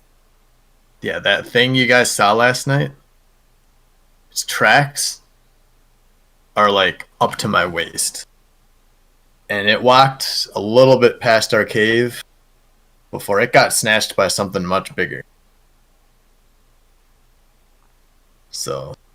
Bigger? Yeah, flew down and grabbed it. They get bigger?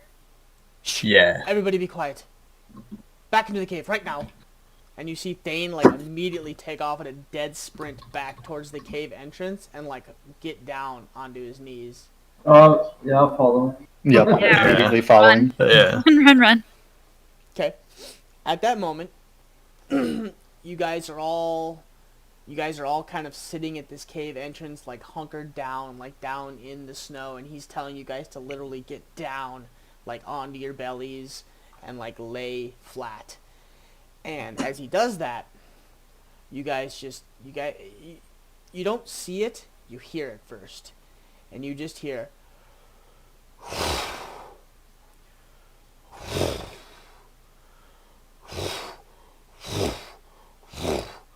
and you guys are like, and it's like it's almost like when you turn bass speakers up like really loud. You can feel like your whole body like reverberate every time this like whatever it is. And you're sitting there, and where the hill where you just were, Morn, you can see the snow actually start getting kicked up, almost like a mini blizzard, but it is a clear day. No clouds, no nothing, and all the snow, like the fresh snow, is just getting kicked up into the air.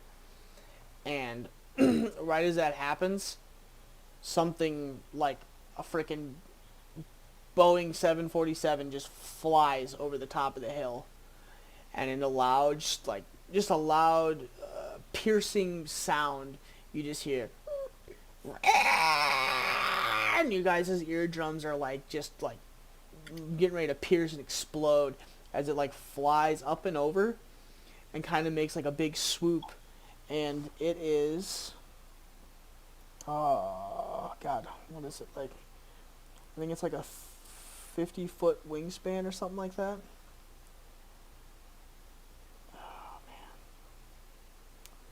Yeah, it's like it's like 60, 70-foot wingspan.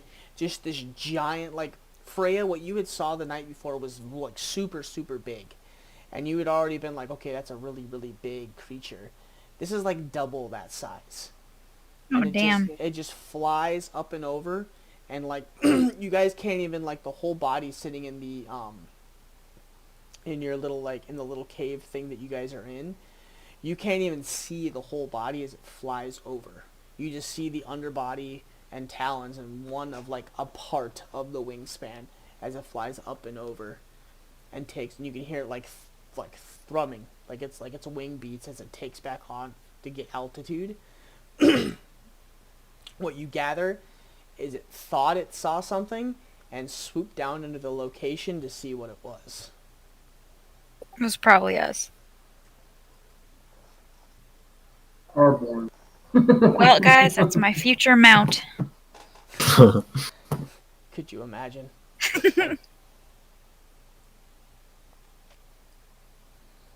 5 minutes What goes by. was that? Shut up. It's not gone yet. 10 minutes goes by.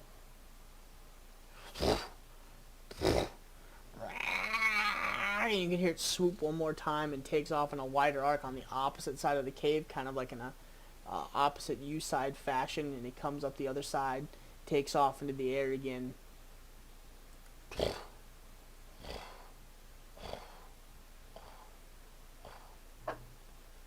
Okay. We'll give it 5 minutes, and then we're going to leave. I know of a route through a little cave system that we can take to get out of the open. This must be its hunting grounds. I haven't seen one in probably 10 years. I'll tell you more as we go. You guys Yeah, I sit there think I for- like the idea of caves better. This is for like another 5 or 10 minutes. You can see Thane kind of get up, and he peeks off and out. He takes off in a dead sprint, hits the hill and lays flat against the hill, crawls up to the edge of the hill and looks off into the distance. You can see him sit there for another 5 minutes or so, and he stands up, walks back down you guys towards you, all you calmly. Okay, let's gather our things and leave. I don't think this is the place we want to be anymore. It seems like we've over the last couple of years that I've been here, it looks like a rock has made this his hunting grounds. I really don't feel like being in its hunting grounds. Yeah, I say let's go. Yeah, let's go. Okay, so you guys gather everything up. You pack up you guys' tents and belongings and the food. And instead of having a nice hearty breakfast, you guys are kind of eating like jerky and dried fruits and berries. And you guys take off. So roll another survival check to see if you guys can ascertain the location or direction that you guys are wanting to go. Do you want me to roll another one? Whoever wants to roll it. I got +2. You're the ranger. I have the +6. 1 second. Oh yeah. Sorry, 1 second. It's loading. Nope, that's wrong.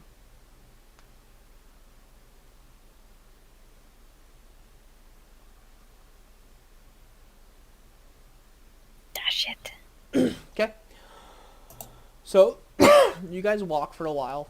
Probably the better part of the day. You guys go off track a couple of times, and actually, you almost go over the side of a couple of ravines before Thane manages to catch you, and then you guys walk a little bit further, and he gets kind of confused, and while he's looking around, he almost like steps off backwards into some bushes that basically aren't bushes. They're basically just like a drop off, and you guys kind of help each other find the way there. But towards the end of the next day, you guys do make your way to a smaller cave system. It's just like a little entrance opening. So, there's 2 risks with this, and we can do whatever you guys feel like. We can go up over this cave system, and it is an open field. It's a lot safer and a little more direct. It'll get us to the same location, but it does expose us to whatever's out there. This cave system is actually a dwarven mine of sorts, and it's a little zigzaggy, but it's not bad. I have been in here before, so. Whatever you think is best. You're our guide. Alright, well, to the caves it is. I would rather not be above ground with the rock, because it looks I like would agree. it's feeding time for him. So you guys make your way into this. It's about as tall as Morn and about as wide as your shoulder, so it's a pretty tight fit. It's not like uncomfortable by any means, but it definitely is made for smaller folk. As you guys leave the daylight behind, the cave closes in around you, and you guys sense the, not like immediately, like immediate descent, but you guys can kind of feel like a gradual descent to this tunnel. How deep does this go? Are you asking, Thane? Yes. I've been in here twice. It gets kind of confusing, and we kind of really have to keep on our guard. Remember how I told you that some of these tunnels shift? This is the one that shifted on me many years back, and I got lost for a couple days. But the farthest I've gone with this was probably about a quarter mile below the earth, and then it brought me back up on the other side. Great. Well, at least we have plenty of supplies if we do get lost. So roll another survival check.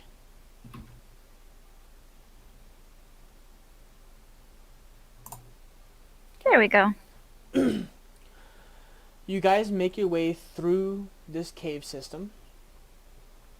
A couple of the times you can see he gets kind of backwards with the way the cave system leads, but as he goes, you do manage to like peek over his shoulder while he's guiding you, and you do notice that he seems to feel along the walls, and as he's going, you do notice that he like brushes off like a symbol, and you can tell that it's a symbol that was scratched into the wall at some point that looks like it's giving him some kind of direction.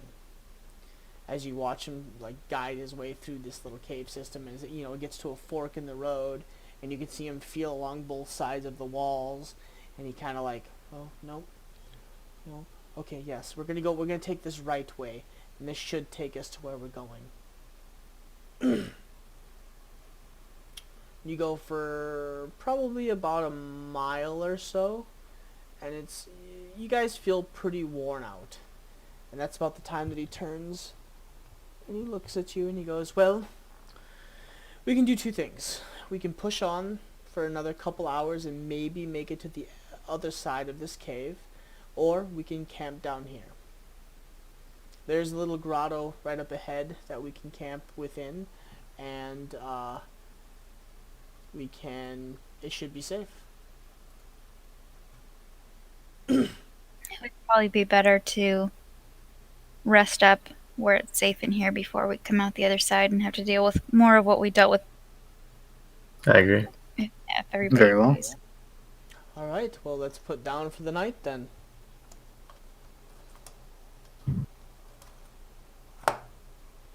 Alright. This is a little grotto. Yep, just like it comes to an opening, it's like a little circular grotto that has 3 more cave entrances. Okay. Is it safe to make a fire? Yes, we're down here. There's nothing down here that should harm us. I would say we should be fine. I would still suggest that we do guards throughout the night, watches. I'm gonna put some stuff together and then ask Kaz to light it. I'll do it. Since I ain't got no fire skills. A nice fire is made. It is warm, and it feels good for the first time in a couple days. I'm gonna curl up next to the fire. So, Thane lays down and falls asleep almost immediately. So who is taking the 3 watches? I'll do one since I didn't do one last time. I'll do the next one. I'll take the last one. Roll perception check, Kaz, as everybody hunkers down for the night. Unless you guys have something you want to do. No, I'd say I'd probably curled up on by the fire and probably passed out. During the first watch, I'll pour over the 3rd book that I got, the combat manual specifically tailored to me. See if I can learn a trick or two from it. Okay.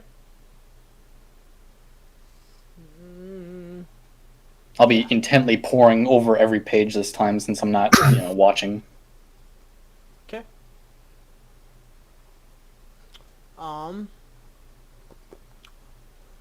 First watch goes off without a hitch. There's nothing really sparks your interest. Kalen's kind of up with you. He's there, but he's not there. You can just see he's like very intently into his books. Everything seems good for the first watch.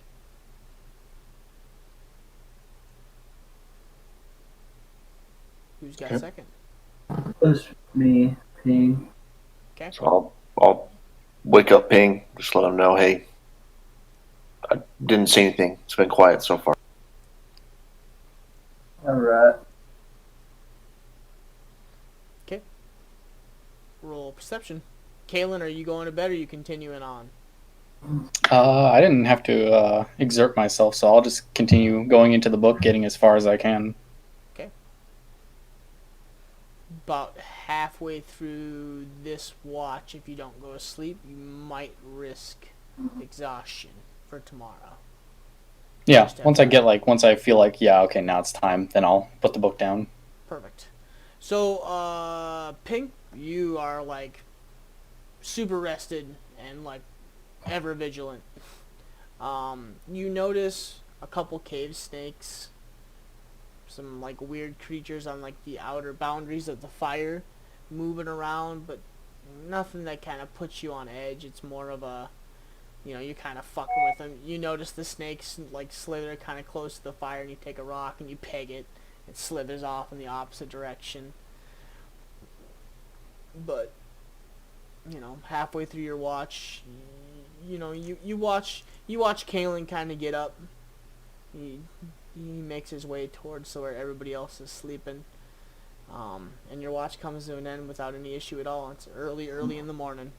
Yeah, I'll be like, fucking nerd. Alright, who's next? Aren't monks supposed to love reading in books? No, I'm joking. Who's got last watch? I was gonna take last watch. Roll a perception check. Okay. The first part of your watch goes off without a hitch. Everything is good. Everything seems fine.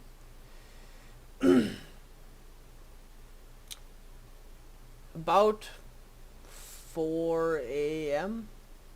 You don't see it, but you do hear it.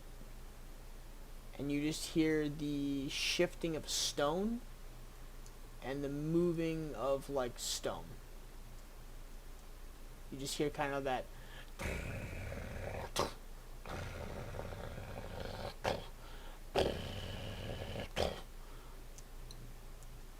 How far away does it sound?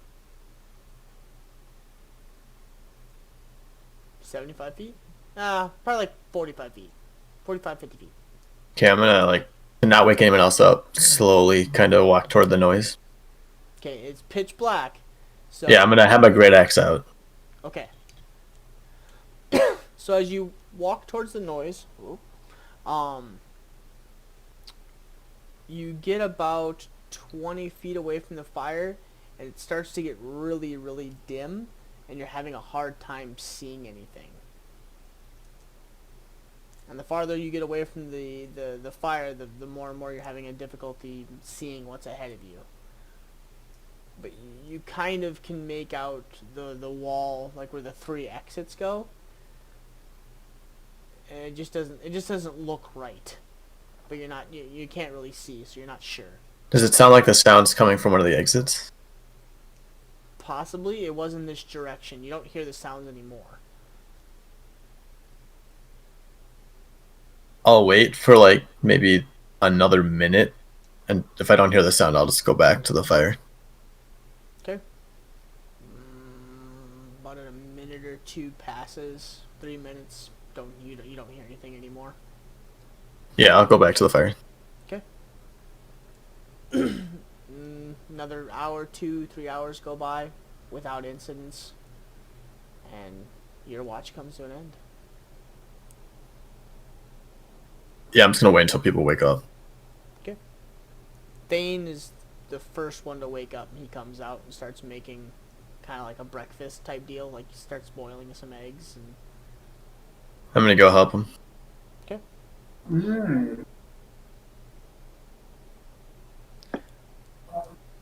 I'm gonna stay curled up by the fire and plug you- my ears. so you guys do kind of. You don't have to wake up, but you guys do smell fresh bacon, eggs, and coffee. It's about 5:30 in the morning, roughly ish 6. I'll probably wake up since I spent the night not resting a lot. I'll probably be like, oh, I need some energy. Coffee. I'm just gonna wrap my hood around my head so that it blocks out the smell and the sound, and try and go back to sleep. Kitchen at the couple Z's. Yep. So, this is where the part of the journey gets a little tricky, because from here on out, I gotta hope that the runes that I've been following are there. If not, we're going to have fun. But we're a little over halfway there. Good to hear. Halfway through the mountains, you said, or to the tunnel? Halfway through the mountains.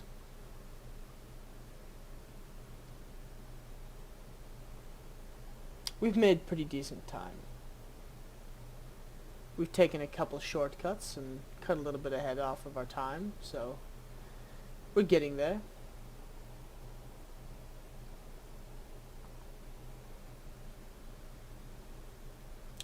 Well, let's eat some breakfast and wake up the rest of this party so we can get this on the road and get out of here as quick as possible.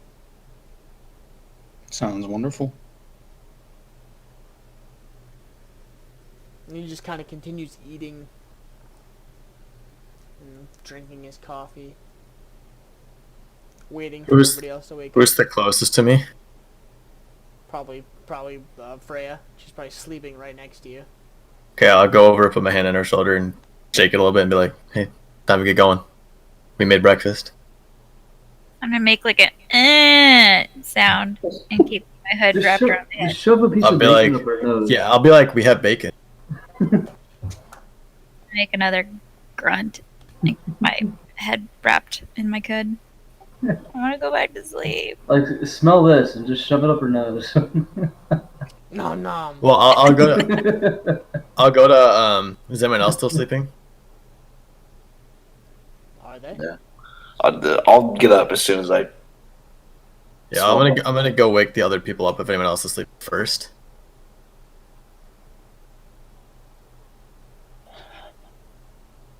Oh, yeah. I think the only other one was Kaylin. Oh wait, no, Kaylin, you said you were getting up to get coffee. No, I was still sleeping. I guess. Okay, so Yeah, that was Ping. I'll go wake Ping up. Oh, I'm definitely wake up easily with the smell of bacon. Yeah, exactly. Is there any left? Yeah. Oh yeah. Not for long. I'll use prestidigitation to cool Freya's bedroll, make it real cold. Ooh. And like dart out of it and then just glare at Kaz. It's time to go. I can get some water again. I'm gonna glare at Ping. What a shitty way to wake up. So, You both you guys get pack up your to get rolls. somewhere safe. Get everything ready to go. And as you guys are getting everything ready to go, kind of dousing the fire, putting everything out, gathering up supplies, you hear a, oh. Well, that's not good. Don't say What's that. up? Hello? I said, what's up? Hello? Hello? Hello? We can hear you. Hello? I can hear you. Hello? Hello? Hello. Hello? In here, but Yeah, I Hello? think we can all hear you. Can you not hear us? Hello? Hello? Is your sound muted? Like, you can't hear us. I don't hear nothing. I can't hear any of you guys. Hello? I don't hear anybody. Shouldn't be.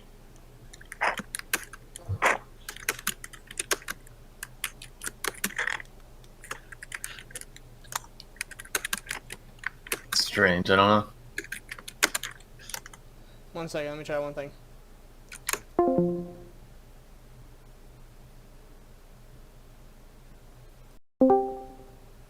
Alright.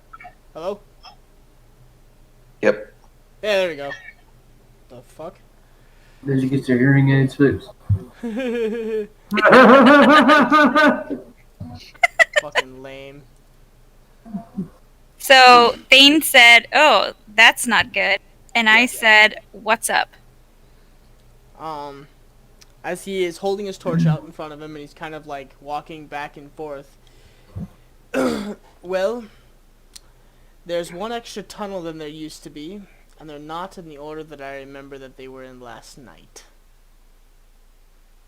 So instead of like three forks, that just kind of went boom, boom, boom. There's now a fourth, and they're all like, there's two that are like two tunnels that are like right next to each other, and then there's like one random one, and then there's like one on the far side of the room.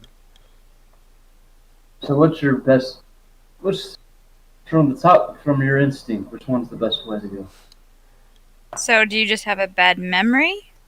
Or they No, change? Like you said they might. they might have changed, but I'm not positive. The runic symbols that I use to guide myself through these tunnels, I'm not seeing it in any of these tunnels so far. My best guess would be maybe one of these two next to each other, but I'm unsure. Well, Can I like walk up to each of the tunnels and decipher if there's like fresh or cool air or anything coming from any of Rake, make okay, so you're looking to do like a cold air type deal, like you're looking to see if it's like stagnant, or are you actually looking to see if you Yeah, can like see kinda- like tracks or anything like that? No, I'm trying to not tracks.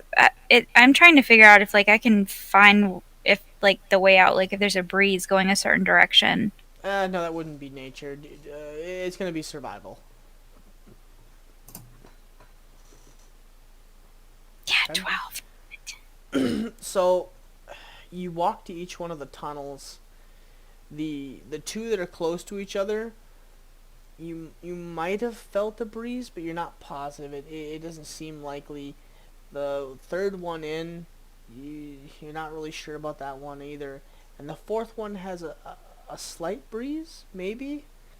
It feels like cooler, but yeah, it actually does feel a little bit cooler. The problem is that two of those I feel like might be a way out, but I don't know which one would be the way that we came from. Correct? Because all of them changed. Yeah, well, you came from one across the far side of the room. Did that change too, though? Nope, it's still there. Okay. So then I just have two that There's I two might have. right next to each other that you're unsure of. There's a third one. So there's like two, and then there's like one that's like on the like kind of like away from the other ones, and then there's one. There's one on the far side of the room that has a breeze coming through it. Which is the one we came from. No. I'm gonna go up to Thane and just be like, I wish none of this had happened to me. And hope that some great realization comes to Thane. That's some heavy shit. I'm confused. Elaborate. Oh, it didn't post the picture. I was thinking of that scene from Lord of the Rings where they're lost in the caves. And then they're talking. And then all of a sudden Oh Gandalf. yeah. That's what I was thinking of. Aww. Does it work? Yeah, I can see it.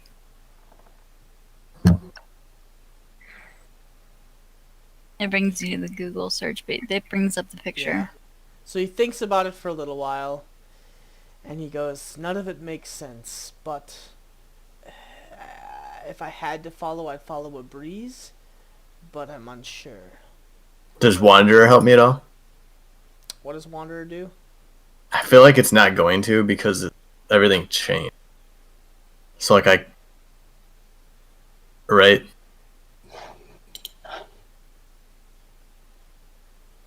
Like I guess I could point out what direction we were planning on going yesterday.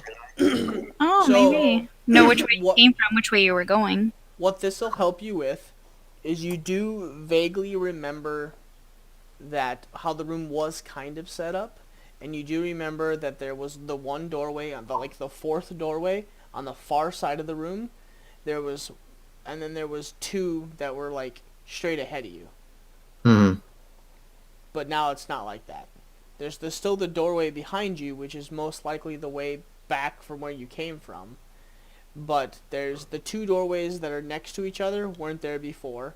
That one doorway that's kind of off on its own was kind of where it used to be. And then the one on the far side of the room looks like it's still where it was before. But you're uncertain. So only the entrance to this grotto seems familiar. You're saying. Correct. Yes. Other than that, nothing else has changed about the room from what you can see now that you have your torches out and you're kind of waving it about, like looking at everything and really taking in like the geographics of everything.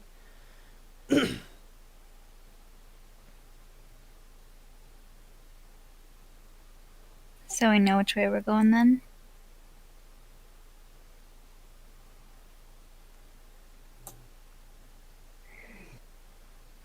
Ja? And No. Thane walks towards the opposite side of the room where that fourth doorway is, and you do see him stand in front of her for a while, and he's just kind of like, "I'm not certain. It is a cooler breeze, so maybe it's cold air from outside. The other ones don't feel like there's any breeze, but I don't think we went into the tunnel far enough. Oh, I'm not really sure. I'm sorry. Yeah, that's little the one I felt the breeze from too. Well, we can try this one, I guess, and hope for the best, but I don't know." If we're not Right, it's hard expecting to to be tell. near an exit, maybe the cool breeze isn't what we want. It's true. Obviously, if we don't know how far we were, if it would be worth it to follow that. Well, I can say this. The last time I did something like this, I just wandered in one of the caves until I found my way out. So, Said that. Go down the one with the breeze. It's as good as any.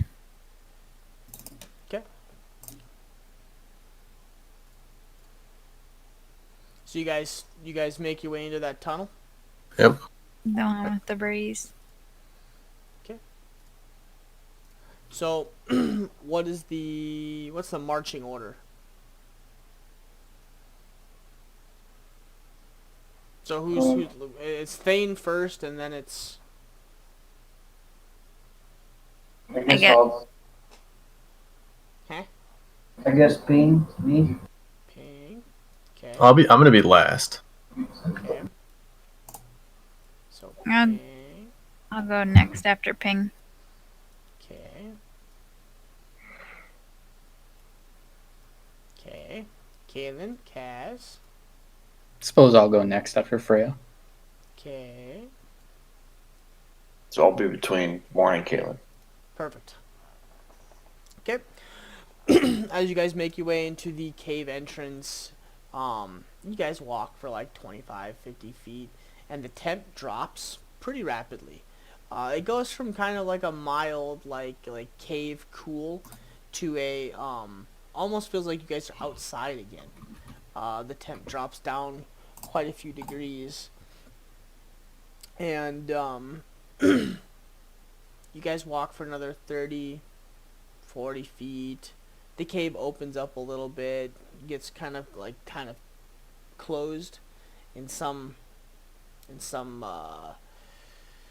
in some aspects of it, and then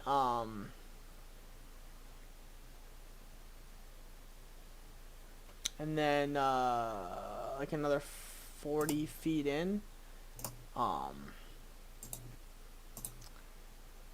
Thane disappears from sight. Then Ping disappears from sight. Then Freya disappears from sight. I think we stop. Yeah, would have there been a time to react after seeing Thane? Like, disappears and dropped, or like, just... Possibly. You guys are following pretty close. So, after 3 people have disappeared, would have the rest then stopped? Or been able to react? Maybe. You guys are... So, nobody has told me that they have torches out. Thane was the only one that had a torch out. So, it's pretty dark. And... But I have dark vision. I have dark vision! Yeah, but you're staring at Ping's back. Oh, jeez. Damn. Staring at my ass. But if they had a torch, we would have seen it.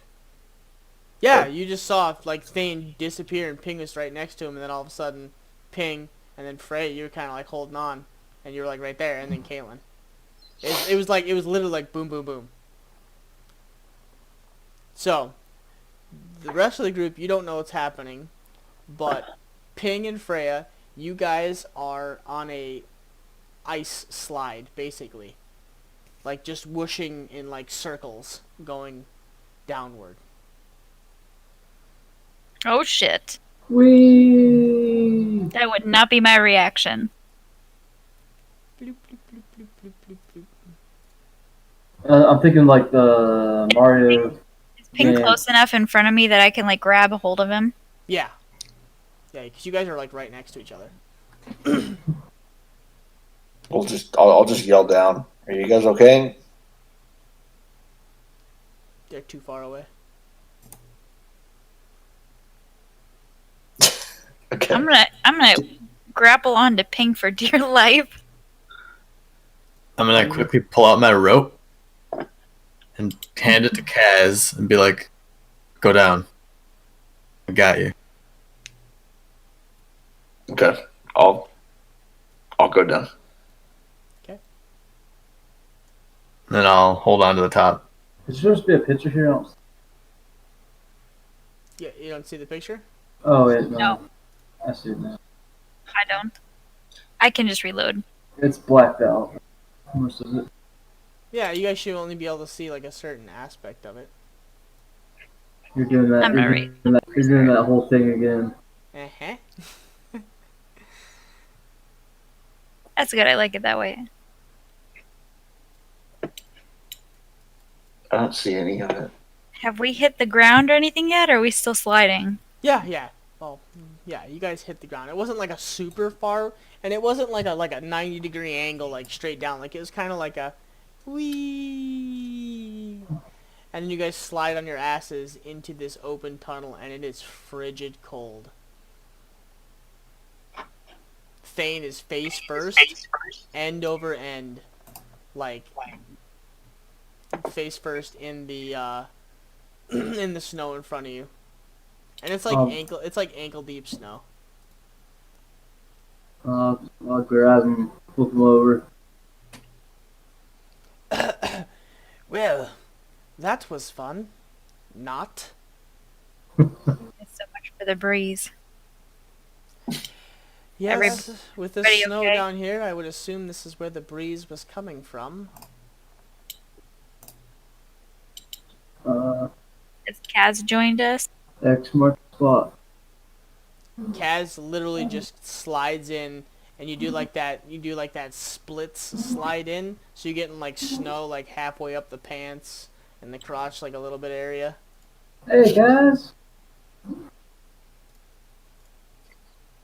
It's probably pitch black down here because I would imagine. I don't know. Is Thane's torch still lit? No. Oh yeah. Well, thank goodness I have dark vision. I have dark vision. Yeah. I'll do a control flame. Okay. Which is basically a fire that's a 5-foot cube. Yep. So you kind of light up this whole little entryway / front entrance. And I'll just kind of hold it in my hand, I guess. I can see. Okay. I can see. So it's double the area of light of it, like a torch fire. Yep. So it's about as far as you're gonna see right now. So Kaz, Ping, and Thane are down there right now. And Freya? Oh, and Freya, sorry. Everybody okay? I'll just tug on the rope, tell Morn to come slide down. If that's what that means. What if you tug on the rope and he thinks that Yeah, you hit don't the pull me bottom? up. Or quick pull him back up? Yeah, I guess how would you decipher the That's The rope. Morn never said anything, so that's up for Morn to decide what he wants to do. Yeah, when you start pulling on it, I'm gonna start pulling on it. Are you? And I'll just yell when I'm in earshot. Once I'm in, yell it. No, I'll just no. disregard the rope and I'll just start going. Oh, I mean- baby. So hold on here, hold on. He could pull us all back up. In theory, so. But he Kaylin- doesn't know that. Yeah, but Kaylin just took off, and he's going down now as Kaz is being pulled back up. With a ball of fire in my hand. Oh, baby. Communication is key. D6. Even, you guys collide. Odds, you barely miss. Ooh, it's 2. So as you're pulling him back up, and more, you're pretty strong.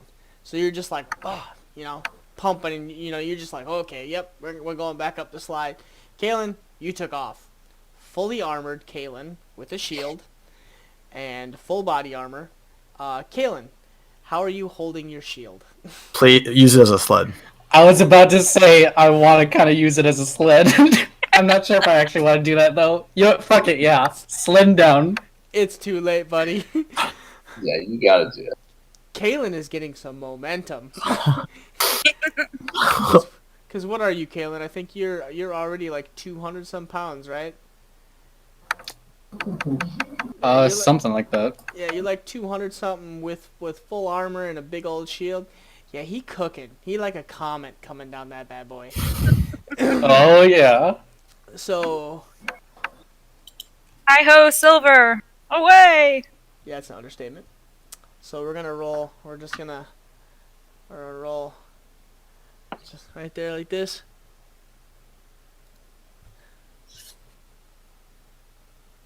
Oh.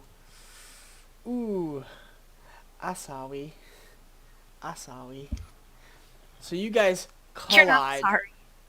and like hit each other really, really, really hard. And you take 8 points of damage as you guys just like collide and knock each other end over end. So Morn, make a strength check to see if you can actually hold on to the rope now that they just collided. You so not only does poor Kaz get just absolutely battering rammed, and instead of the rope being let go and you sliding back down with Kalen, you're now like hangman styled, battering rammed and then pulled back the opposite direction, and you get like that double whammy, like split in half type deal. Oh, yeah. Oh, So Kalen's probably unfazed. Like, did I hit a bird? Kalen like hit him and then hit the wall, and now Kalen's doing like the circular down the tunnel on his little bobsled. Oh yeah. Yeah, he's singing the Jamaican, like the cool running song, the bobsled. Jamaica, we have a bobsled team. And Kalen's just like looping down the whole way. This takes so about the same time, Kaz, you make it to the top, and Kalen, you make it to the bottom. And not only do you make it to the bottom, make a dexterity saving throw, Freya. Oh, what the fuck? I mean, you're standing right in front of the fucking entrance. Kalen's coming down hot. No control at all. Okay, that was the DC I set. So, all of a sudden you just hear, Jamaica, we got a bobsled. And no, all you I hear probably is, hear metal you hear screaming down the tube. You hear, you're like, what the fuck? And you like turn, and all of a sudden you just see Kalen wide-eyed, just, and he comes out the little entrance and just flies by and hits. And it's all powder snow and it's ankle deep, so you hit it, and it's like that, like snowmobiles when they hit like the mountains, and you're like the whole back end of the shield is like this, and you're just like skipping on snow. Oh hell yeah. Yeah. And you just hear Thane just, nicely done. Kaz, you are fucked up and you hurt a lot. So And you're being dragged to the top of this. As you come up, you just see Morn like, you okay? what was the damage? 8 points of damage, I believe it was. I'll just tell Morgan. Yeah, I think the tug was for you to come down. oh, we're going down? Are you guys okay? Yeah, I want to untie the rope for me. I was like, let's go down. But can we tie this somewhere up here in case we need to use it to climb back up later? I mean, I doubt we're coming back this way, and the rope could be useful.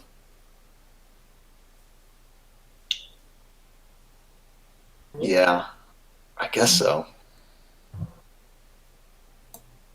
I'll leave it up to you.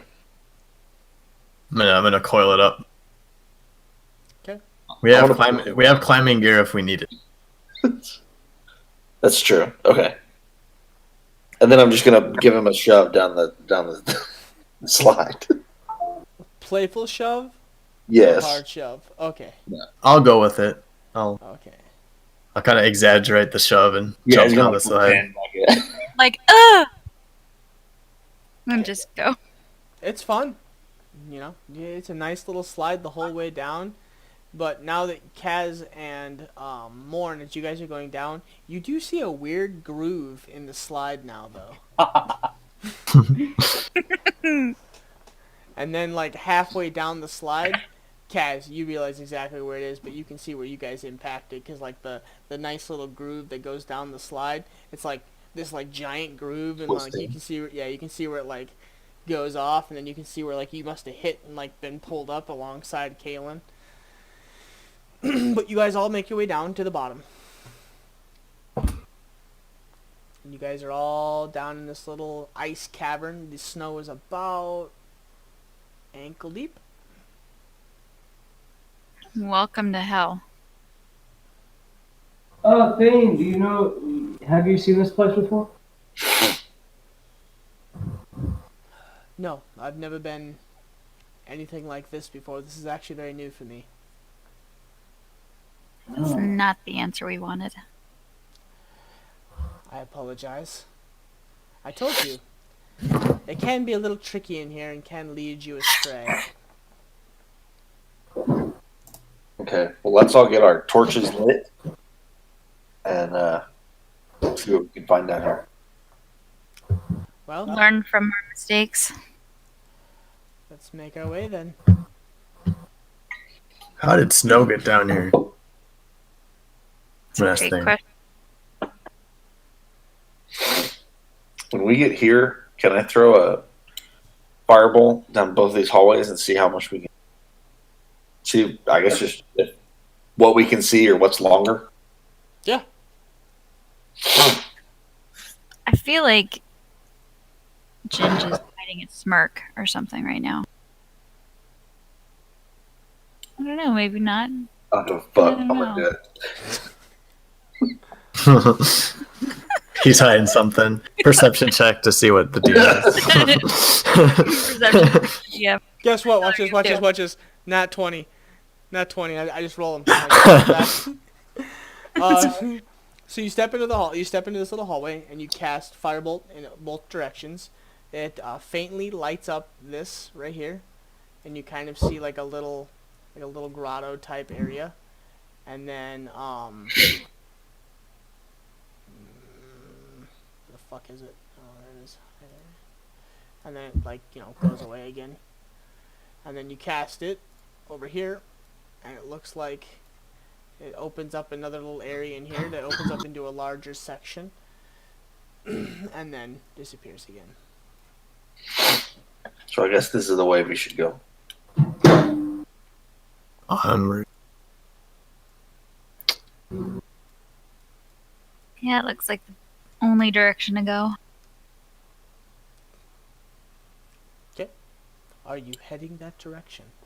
Yes, we are heading that direction.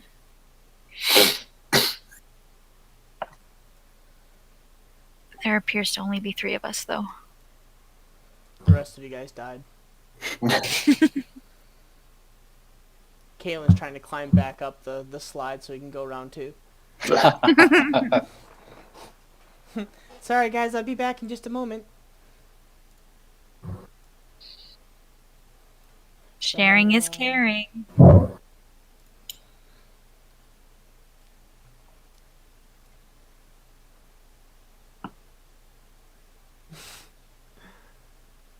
Dane is just kind of like trudging along in front of you guys, like slowly, just kind of like revealing the area. He's checking out the snow in front of him. Like he reaches down every once in a while and like picks up a handful, brushes it away to see like what's underneath the snow.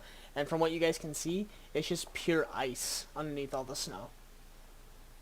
We're thinking left or right?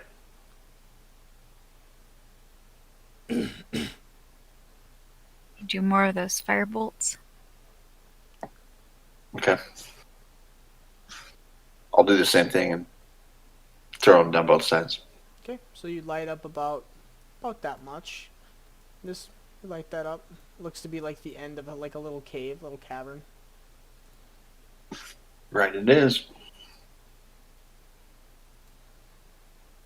I'm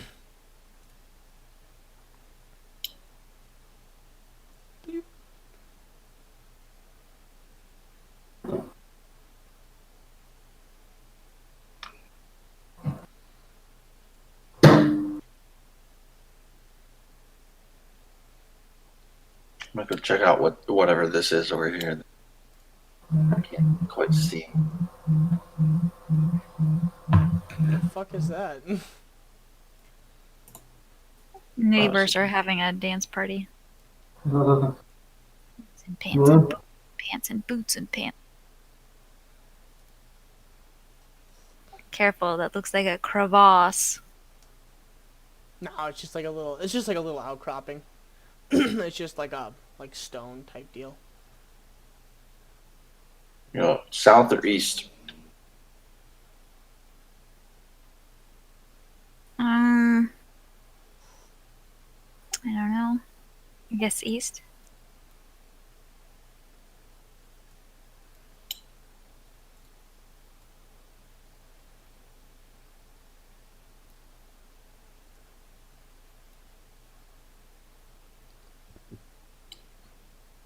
Well. Oh, this looks like it leads somewhere. Morn, ducks fly together.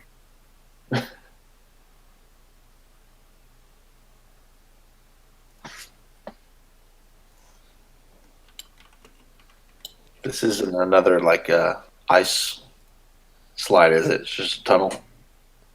From what you can see, the snow just gets a little bit deeper, but it doesn't seem like, anything like out of the norm. Okay. I guess we'll just head that way. Hold on here.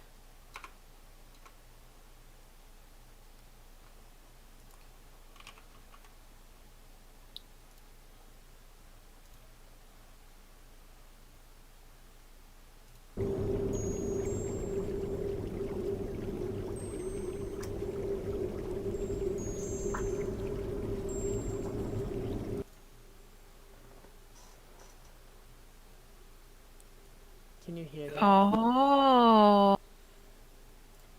I can definitely hear it. Okay. Creepy as shit.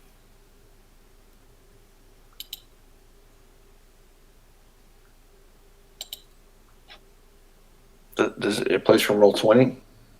Yeah. Oh, I heard ice breaking.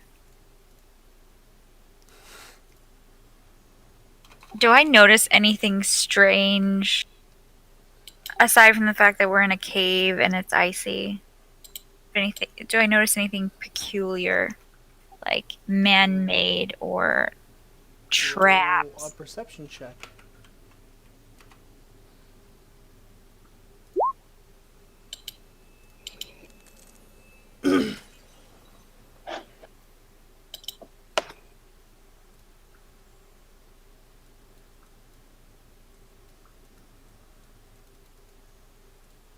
Oops.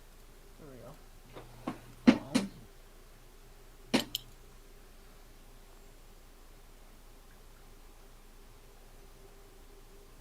Actually, I don't even know why I'm trying to whisper this to you.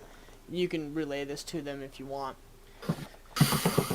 So, you're looking around for traps. You're just kind of like glancing over the whole scenery. You brush the ice away, or the snow away, and it's really, really deep snow. And you're like kicking it around, and you kick a piece of what you think is ice. And it's not ice. You reach down. That's a finger. You kick away some more snow, ankle deep. And you kind of like, you're just kicking around, and you find like old like rusted swords. Some are bent, some are broken. You find like a shield against the cavern wall a little bit. And because you rolled really high, you're kicking around the snow and you're messing with it, and you put your hand against that big ice crystal formation next to you, and you're kind of like kicking around, and you look up, and as you look up, you squint. You really, really take your time to look at the ice crystal. And you look really, really hard. And the harder you look, and the more you realize there's a face inside of that ice crystal.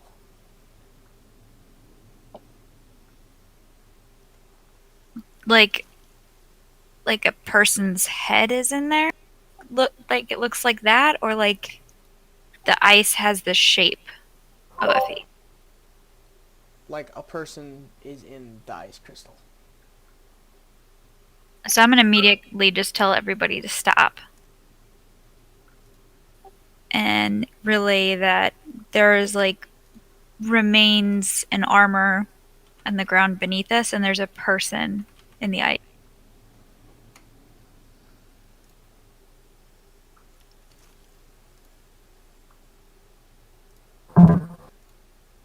Looks like someone didn't make it out. Or many people.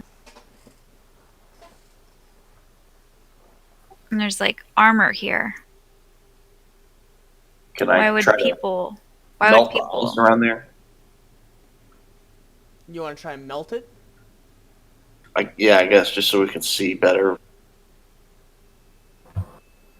Like the ice crystal that has the head in it or the face in it? Okay. Or, Yeah. or like the snow around. I don't know. I don't know if you could melt. I mean, you can try. I mean, so if you take the better part of like an hour or two, you might be able to get like some of it melted away. Do you want to spend that time? Probably not. From what you can see, if you look really, really hard in that whole crystal formation, it looks like a person semi-armored. You can't tell male, female. That's just like sheer like look of like grim fate on their face, and they're just frozen. So, do we get a sense of, is this a person that died, froze in ice, or is this a person that was magically encapsulated in ice and that killed them? You're I'm not gonna get the. really sure. I would say, just looking at it, knowing that how people die, they don't typically die with shock on their face. So it might indicate that they were like frozen very quickly. In the crystal. Yeah. Whether or not that's by magic, I mean, that might be another question, but Well, would you like me to find out? that would be lovely. All right. I shall cast Detect Magic on the crystal. Okay.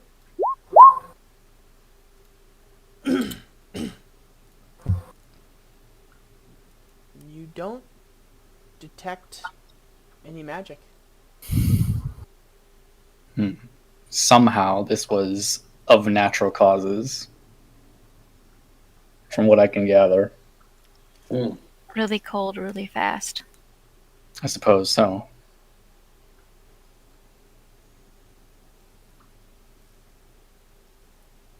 I don't like this. This feels like Yeah. a graveyard. It might mean we probably don't want to stay here that long.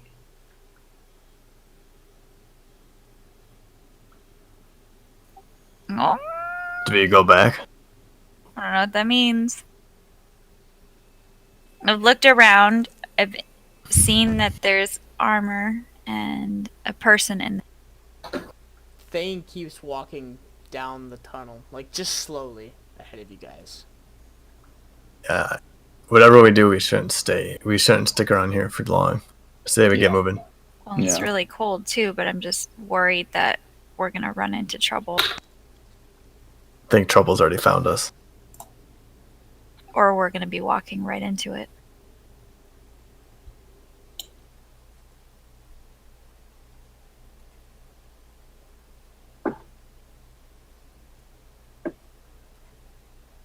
Well, it won't be the first time. Things like, well, let's get this fucking over with.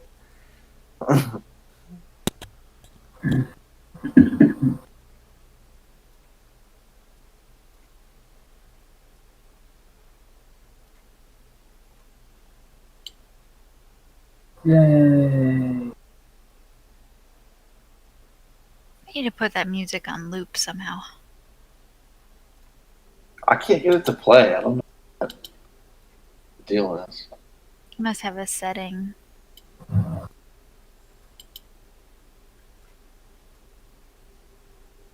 Where's the...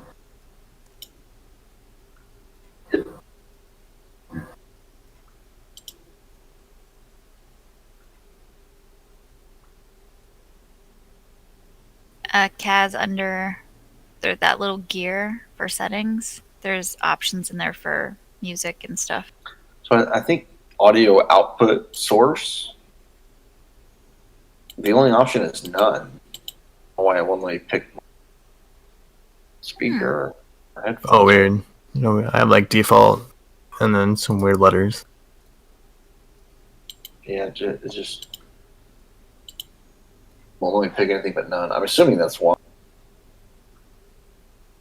Doesn't give me another option.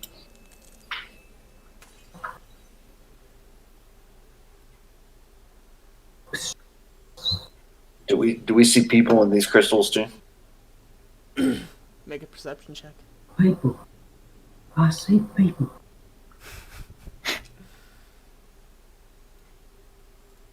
I see dead people.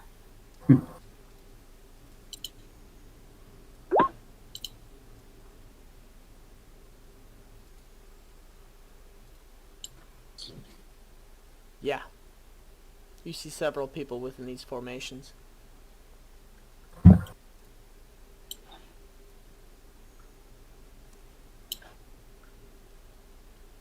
Where's Thane?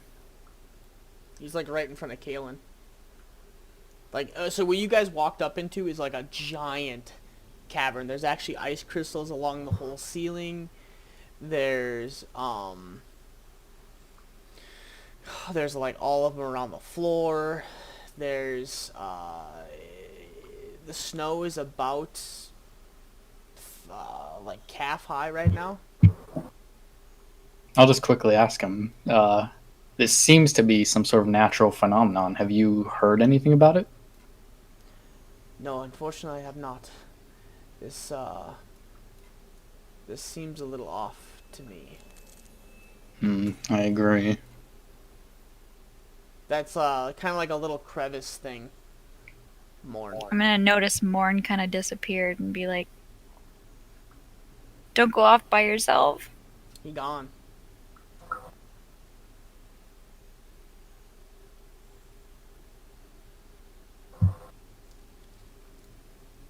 Was there anything like relating to this in the folklore book that I bought or that I got, or the history book, or any of the two? No, there wouldn't be. It's gotta be a place the snow is coming from. Also, could just be ice that has like ground down over time. So given the tunnels, I'm not sure how long this has been here. Yeah. I don't know how these tunnels work.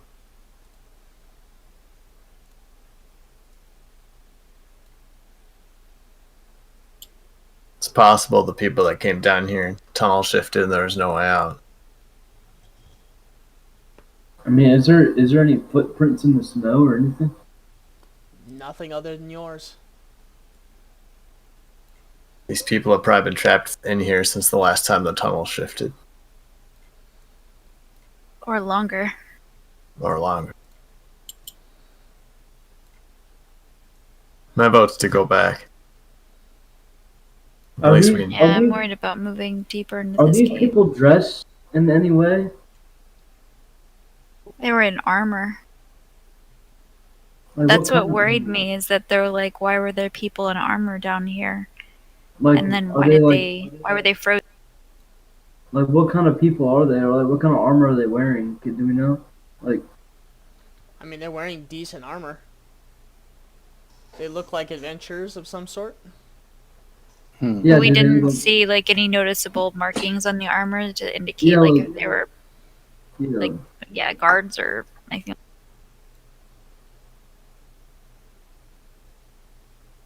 Hey, I got an entrance Look to like- a structure, I think. Oh, Right about here, you hear Thane kind of make like a gasping / like sob noise.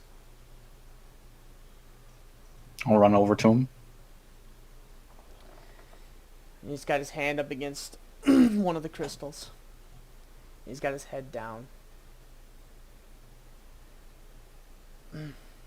What is it? It Is that a guide? This is one of the parties that was led down here. You notice a very, very good looking gnome female, and like 2 humans and an elven woman actually behind, encapsulated in there as well. This is Astra. She was kind of a love interest of mine. She was also a guide of some sorts, and she has disappeared about 2 years ago now, and nobody had heard from them the last time she took a venturing party up here, and well, that would be why, wouldn't it? I'm sorry. Thank you. You see him take like a pin or a medal from the inside of his jacket, and you see him place it on the ground right next to where she's frozen in the ice. Goodbye, Astra. And he slowly walks away towards Kaz. Even more reason that we should try and get out of here as quickly as possible. If they got frozen down here, we could too. Indeed.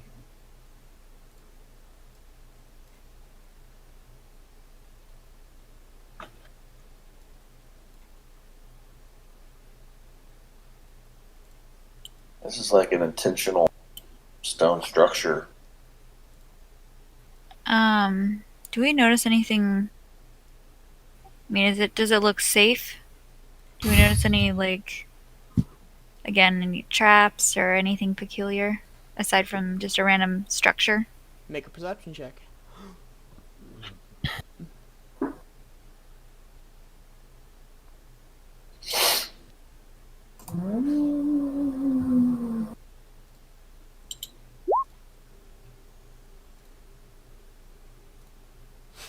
Looks good to me. Kaz sees everything. Looks clear, guys. This is actually a homeless shelter where we can camp and stay. Forever. Yeah. Kaz and Kalen, you don't really see anything. It is intentionally placed, and it just seems kind of weird. Morn, as you walk through, the first thing you notice, and you're not really sure what it is, but there's symbols all along the inside of the doorway and the walls and everything inside. The flooring is very intricate, cut out stones that fit perfectly together, and there's a door at the end of the hallway that you notice. I'll be like, Thane, do these runes mean anything to you? Let me see.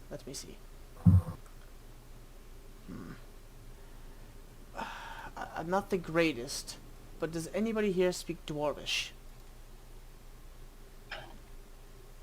No. This has come up before, and none of us speak it. I do actually. Oh. Hey. Ew. I don't So- think we had Kaylin with No, us I don't think so when either. we first encountered it. Nope. Look at me being the awesome DM that I am, finding Kalen. So, what you get, because it's not complete Dwarvish, as you can see, it's eroded over time. But as you start walking the wall from here all the way down, and kind of the door's right here. There's no door that you can see right now, but there's a door right there, and it's two large doors. They're one, the crease is here, and the doorway goes the whole way. But it says, "Here Lars, Drogar, the king underneath the mountain." Misses a couple of sentences, bits and words of here and there. "Long may he reign, the conqueror of the north, and the ruler of the mountains." Skips a couple of things. You get a couple of words. And then it says, "Beware he who lays." And then it skips a couple of things again, and you're not able to make out the last bit of it.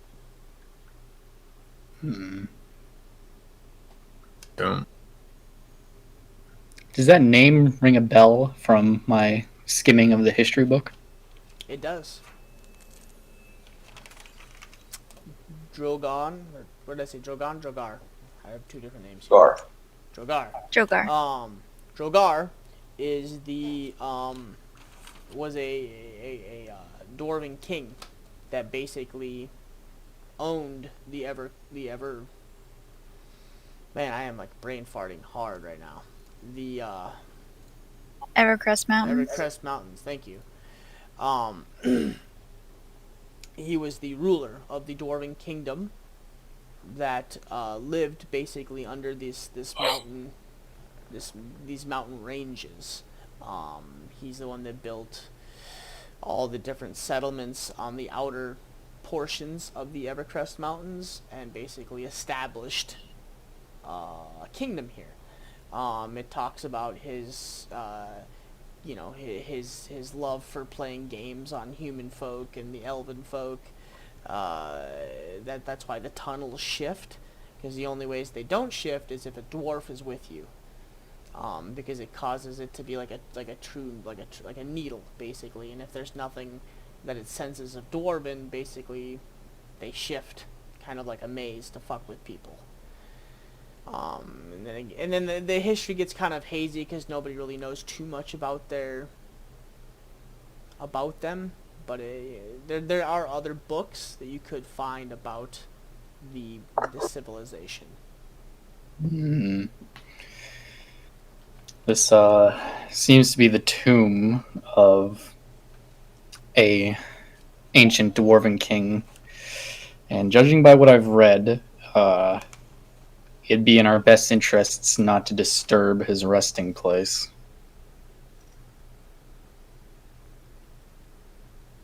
Dwarf's got down here somehow. Yeah, there has to be a way out, unless the way that we came in was the way out.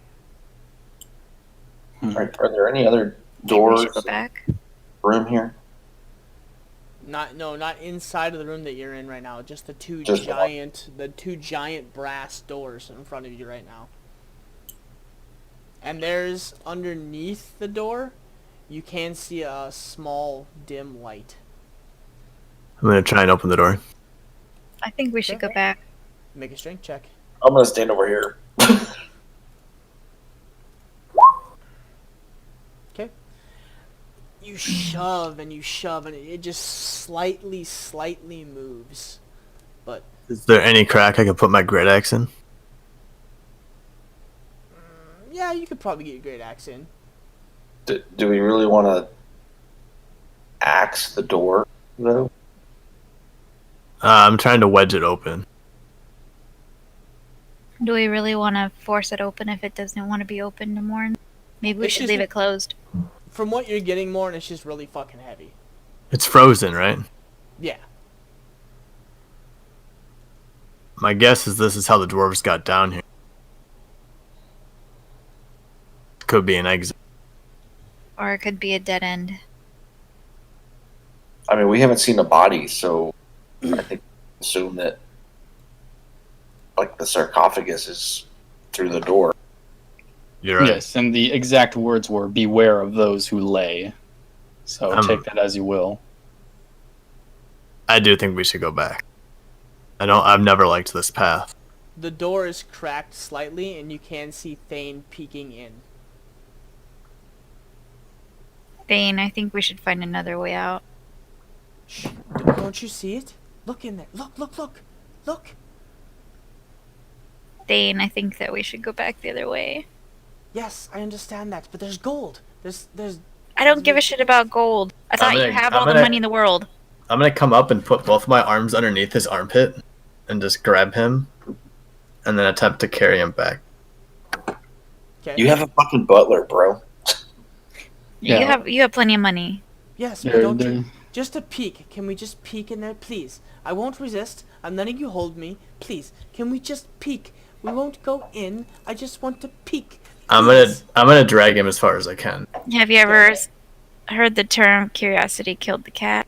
Yes. And I don't that is think the it's- reason that I'm very, very wealthy, is I like to look at stuff. Can we please peek? This is and not- then I will follow you. This is not a situation where we should be curious. Yes, we shouldn't disturb a dead man's riches. We won't disturb them. I just want to look. You can You hold did my look. hands. You can hold my fucking hands while we do it. You did look. No, I did not. I want to stick my fucking head in there. But we don't want to open that door. I feel like if we open that door, Are you guys? Is that exactly where you guys are right now? I am holding You should him. look at Astral, your friend. I pretty much have him grappled right here. Yeah. So where's Ping? yeah, I'm just trying to. Ping, figure out where are you on the map? He hasn't been on the map. Oh yeah. Doesn't- Sorry, I got cut out. My internet been fucking up. No, it's okay. Where would you be standing? Are you able to see roll 20? Yeah, I'm back on here. Okay. Where would you be standing? I guess I'll just stand right here. Right on Freya. No, right there. There we go. Okay. I mean, this is the door, right? The door's right here. That's just like an entrance. It's like a little walkway. And you can see, like, deep under the ice, you can see where it actually runs underneath all this snow and ice. But for some reason, like right here, there's no snow and ice. Hmm. Yeah, okay. Aren't you even curious what's in there? I mean, No. that might be the door that we can leave in. Because I didn't see any other doors coming in. We can't go back up the slide. The route's probably shifted. We didn't see what was past the slide. And we didn't go south either. And this is probably a tomb. So, I want to go back up the slide and take a different. I don't like the snow. It's not right. It shouldn't be snowed on. And all these dead people. Kind of a sign. I don't think we need to see what's in there. It's just going to be a dead person and their riches. And we shouldn't disturb it. Kaylin, what's And your traps. passive perception again? 17. 17. And the door is cracked. You just hear light breathing. Light Yeah. breathing. Very distinctly, I can tell that it's breathing. Very, very, just like, I don't know, very, very, very, very slight. You're not sure, but you possibly hear slight breathing. And then you kind of do see, like, through the doorway, you do see, like braziers or something lit in there. I'll turn towards the group. We need to go now. I hear breathing inside that place. Yeah, let's Okay, get at the that fuck outta point, here. I'm going to attempt to throw Thane over my shoulder. Kind of like firemen hold him. He is going to resist. Yep. So roll to grapple. Is it athletics? I believe so. I think it's athletics versus his athletics.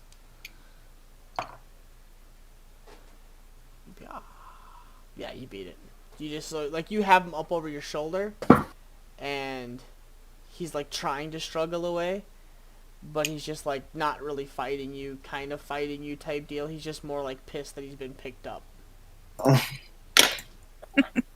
Yeah, we're going. Oh, And no. seeing the urgency, I'm going to cast Water Walk so we can tread freely on top of this snow. Okay. Without trudging through it. I don't know if that's gonna work per se with this. That's I think it's just for water, and this is just snow. It Yeah. mentions Does say snow in the Just description. no. Oh, does it really? Oh, I didn't even scroll down all the way. Okay. Yep. Yeah. Okay. I'm going to cast Pass Without a Trace. Okay. Let me see. Yeah, I believe that gives everybody plus 10 on stealth rolls. Mhm. And I'm going to roll stealth. Yeah, I guess we should all. Might as well since we have the benefit.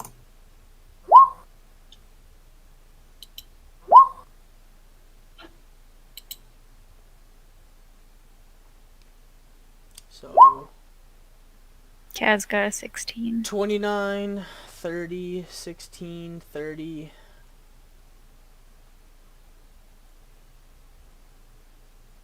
Is Thane being cooperative? Yeah, he's just pissed he's been picked up, but he's calm. I'm gonna attempt to set him down. Yeah, he rolled a Once 13 on stealth. once we get to here, I'm gonna set him down. Yes, yes, yes. I'm not fighting you. I just was curious. I wasn't going to go in. I'm not stupid. Wasn't taking any chance. For all we know, these adventurers might have got frozen doing the same thing that you were about to do. And then I'm gonna blitz back toward that tunnel to the slide as fast as I can. Okay. That's kind of where we're headed, so we can.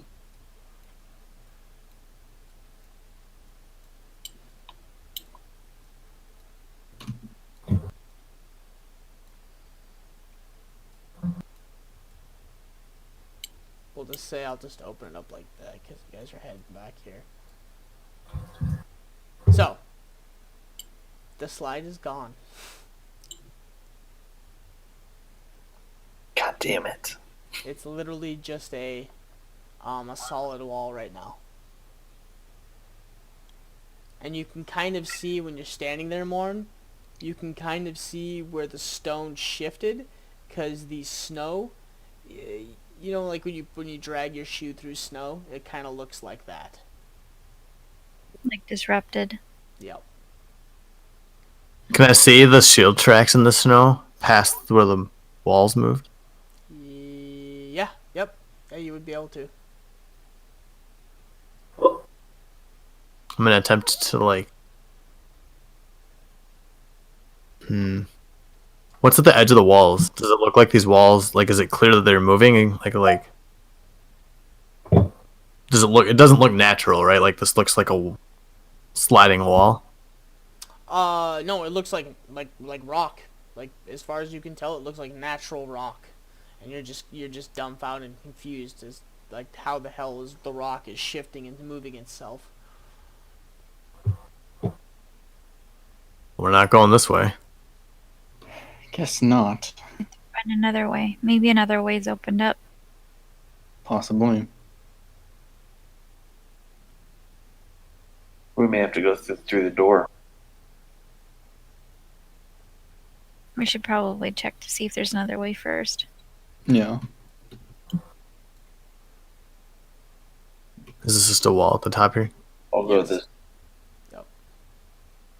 It looks like that basically. Yeah. And that was a drop-off cliff there, Kaz.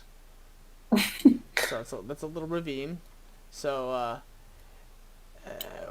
we'll say in the dark you saw it coming. And like Yeah, and it's only like a 15-foot drop, but it's a little drop. Okay, I guess we'll walk back here. Is there anything down this direction? Yeah, we never went this way. Oh, never mind. And this isn't like door. Nope, that's just solid wall.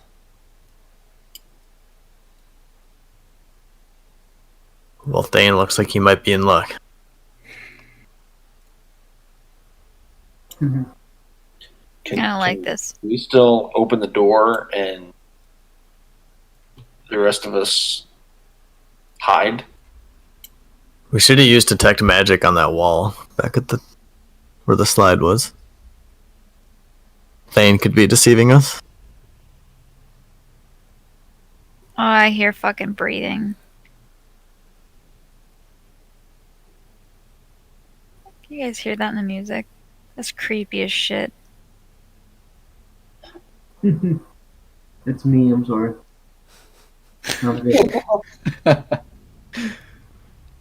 Alright. Looks like we might have no other choice. I'll put my great axe back where it was before. I And want to. attempt to wedge the door open. I want to take a hide action in this corner while he does that.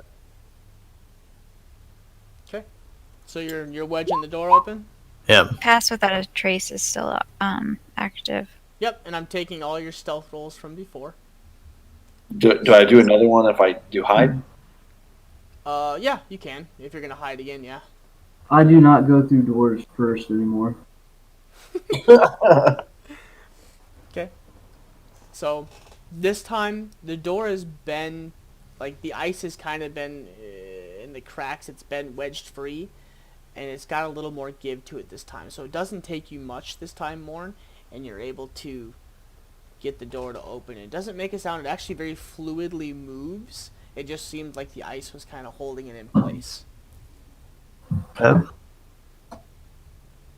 Okay. I'm gonna go and grab the torch from Thane. Can I attempt to take And it? there's like dim torchlight on the opposite Oh, side. there is, so I can see in here. Barely. You Okay. can't see in the hallway, but somebody with dark vision might be able to see. I'm still I'm gonna step coming. forward. I'm gonna Okay, I come can so with see you're it. if I going. can. If it's not pitch black, I'm gonna walk forward.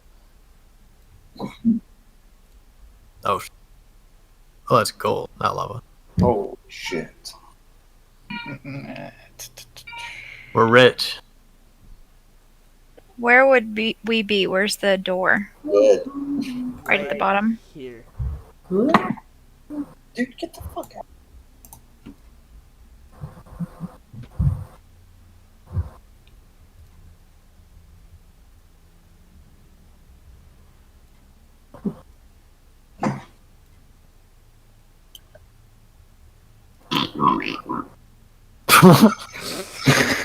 Who just shit?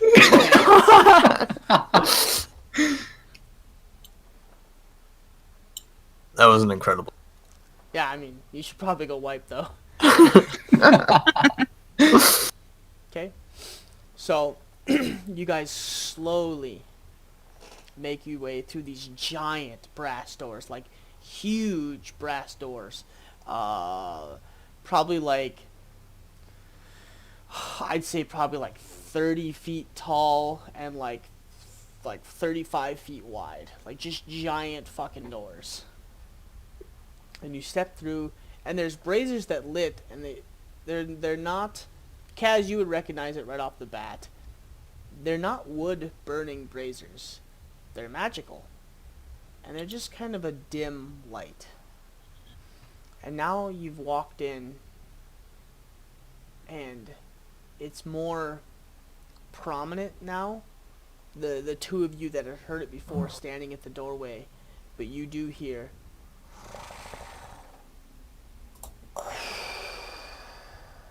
It's a snoring dragon. Smog.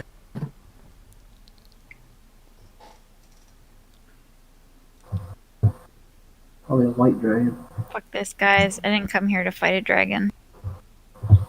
Came here to ride a dragon. Yeah, I want to raise a dragon. So, who here has dark vision? I do. I'm not risen! So you do, I do. Thane does, and Kaz. So, what you guys see, nobody else sees, and so I'll reveal it to just you guys. You guys get in really quiet, and everybody's kind of waving their torches around, trying to like see in the vicinity area. Nobody said anything yet, but you guys do see like large amounts of coins. But grayed out to you three, and Freya and Kaz, you guys notice Thane, for a tiefling, a very dark colored tiefling, goes stark white. And you guys notice at first as he just kind of like, he walks in and you see him very calmly and very excitedly looking at all of the money, and he just stops and just goes pale white, if a blue tiefling could go pale white, and his mouth drops open, and he immediately doesn't even say anything, like douses the torch in his hand and like tucks it into his coat. At that moment, you two seeing this look exactly where his eyes are, and you see in the distance a large adult white dragon, or young white dragon sleeping on the top of mounds and mounds of coin and platinum and gold and jewels and armor, and it is snoring. I'll do control flame. The other people, if anyone else has it, to snuff it out. Okay. Coup de grace. So, Morn, Ping, and Kalen, all of a sudden your torches are extinguished. And you guys are having a hard time seeing. And you're kind of confused as you look over to Kaz. I'm gonna just very quietly go, shh.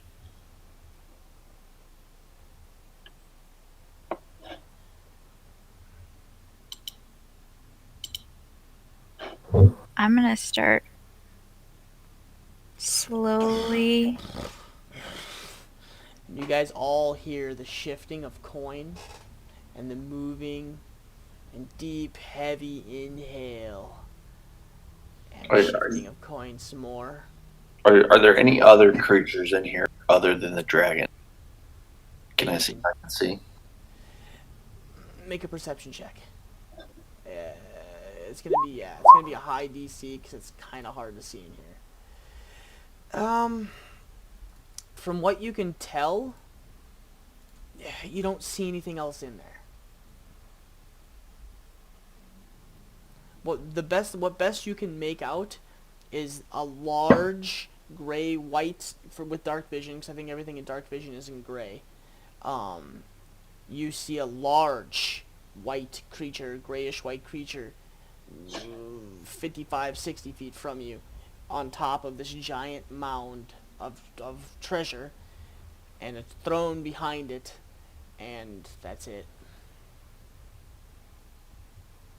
And when I say like mounds of treasure, I mean like it is all over the floor. Morn is like a centimeter from stepping on like a handful of coins. That's how far up the stairs it comes. Is there any ways in or out besides this one? As far as you can tell, no, just the one entrance you guys came in. I'm gonna reach forward and quietly, slowly grab the back of Morn and Kalen's armor and kind of slightly pull them backwards towards the door. You're gonna have to take like 4 or 5 steps forward to get to Morn. So it looks like Morn took steps up, unless that you just placed him there. But No, that is where my character is. okay, so The top Morn of the took stairs. he took like a couple steps in. Well, I'm assuming he can't see, so I would take a step but- forward then. I would take a step forward then. Okay. Because they don't know what's going on. Or as far as I know, they don't know what's going on or As what far we as see. Morn and Kalen can see right now, Morn, you're like, you could literally bend over and take your hand and go like this on the top of the stairs, and you would probably get a handful of platinum. That's how close all of the treasure is to you right now. Okay, so now that I take a step forward, Okay. I'm grabbing the back of Morn's armor, grabbing Kalen, and really quietly, slowly tugging backwards while saying, shh. There is a sleeping dragon in this room that we need to not wake up.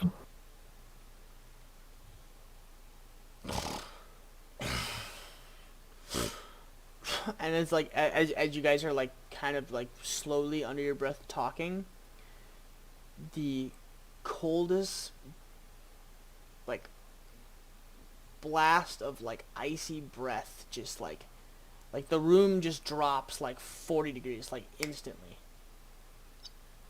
More quickly pulling them backwards and get out the door. Oh yeah, I'll abide and very slowly and quietly step back.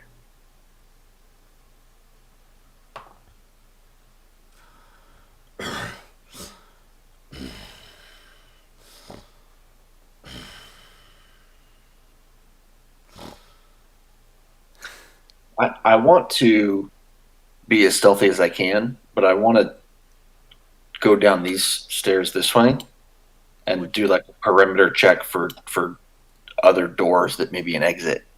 Okay. Go ahead.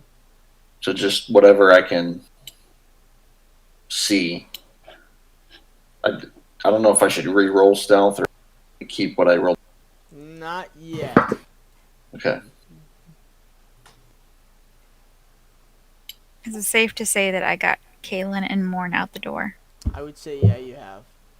And I'm going to tell Freya that I'm gonna help. I'm going to see if there's another door. Okay. Yeah, I was planning on helping, but I wanted, because they can't see, Yeah. I didn't want them to be in. On that side, Kaz, all you see is intricate stone buildings. There's actually more seats over there. It almost looks like either guard seats or some kind of like noble seats that they would sit in there during some kind of like adjudication type thing. But it's like one continuously like gorgeous brick wall. And there's like rubies on the floor and like gold and platinum that kind of come up to like right at the edge of the drop off there. And then no doors along the wall. I mean, along the edge here. Where? And I mean, as far as I can see. Oh, as far as you can see, Yeah, I mean, you're gonna be able to see probably. Whoops, reveal area. You're probably gonna be able to see out to about right here-ish. Come on. While you're doing that, I would have whispered to, after I got everybody out the Krawlers? door, And I then would have, down the way, you don't see any doors. You just see mountains and mountains and mountains of gold and like jewels and yeah. after getting everybody out the door, I would have whispered that it'd be safer to stay out here because there's a dragon in there and there's a lot of things that could make noise, and then I'm going to help Kaz because I can see a little better in the dark. Be careful. So I'm going to come the opposite direction that Kaz went. yeah, and I'll just keep heading down this way. Oh, okay. So you're gonna jump off the ledge. Well, I mean, is it how far of a jump is it? It's like 5 feet. Yeah. Okay. So now you're gonna have to roll stealth because you are climbing on coins and jewels and He still has Pass Without a Trace. yes. 31. Man, it's, actually, no, we went out of range. I was gonna say how Never far mind, is he? never mind. But that's still Well, so that's a damn good roll. Yeah, D20. Yeah, so 20. How long is Pass Without Trace? How long does it go? It goes for a while, but it's It only goes for a an certain- hour. But it's but only it's- a certain feet away. Yeah, like 30 feet. Wait, you cast it on a creature within 30 feet, and then they have it for an hour, right? No, it's I think everybody- once you Everybody move within away- my radius. Hold on, let me look at it really quick. Companions. For the duration, each creature you choose within 30 feet of you has a bonus to dexterity rolls. So yeah, it sounds like So to me, that says Sounds like you cast it on anyone within 30 feet, and then they have it for an hour. that's what I think it means too. So Kaz would still have it.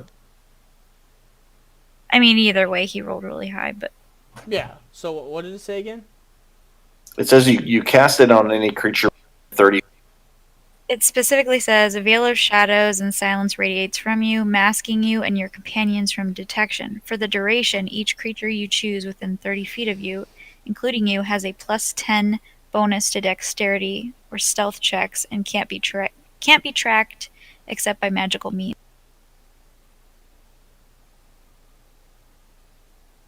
Yeah, I would say you still have it.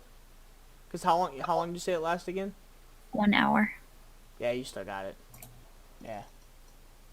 So 31. So very stealthily, you manage to jump down and climb across the treasure. Choosing your footing very, very, very carefully to not disturb any of the coins so that they fall down the hills or like this little mountain of treasure. You once you actually almost step on a shield and slide down, but you manage to catch it and kind of place it back right where it was and put it exactly where it was. So. And I'll just keep scaling as far as go. Okay. Oh damn. Okay. Do I see anything on my side? So. I mean, I don't want to bump into a dragon or anything, but you know. So. Two things. One, you don't see anything for like a doorway over there, but you do see more of the throne, and you do see these large, like 60-foot dwarven people with they're holding their swords in front of them, like two very ornate looking statues in the background. I do. Kaz does. Second thing. Off to your left, right about here, you see a staff placed into the coins that looks almost like a withered branch that coils up and comes to a point. Whoop, shit. And comes to a point holding some kind of crystal, almost like a hand. Holding a what? Holding like a crystal, like a hand. So it's like a branch that comes up, like a withered looking branch that comes up and has like a bunch of like almost like fingers holding a crystal.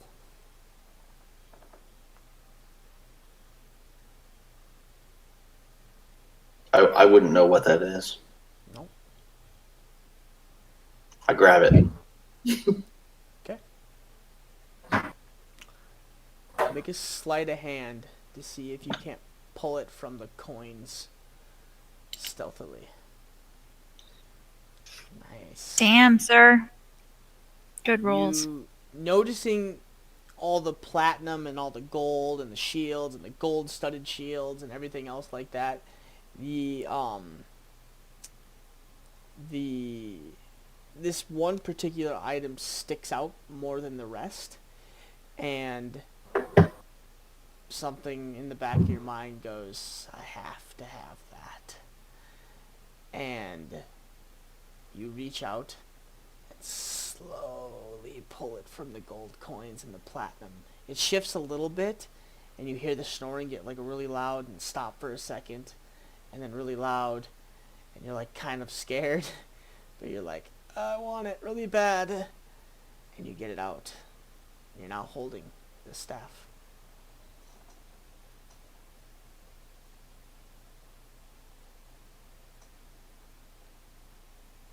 Mm-hmm. When I hold it, do I get a better sense of what it is or not? Or no? Nope. Okay.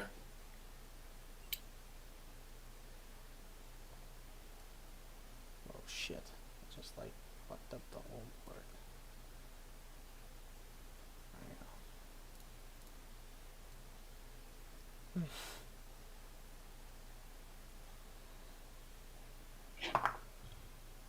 And Freya's coming up this way.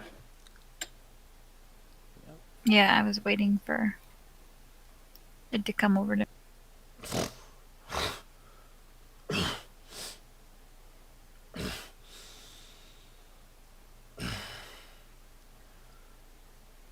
Who dares destroy my slumber?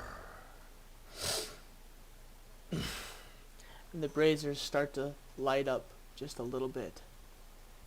And you hear rustling of the dragon. You hear movement as it sounds. You can hear the coin and the shields and like swords kind of snapping beneath it as it shifts its weight.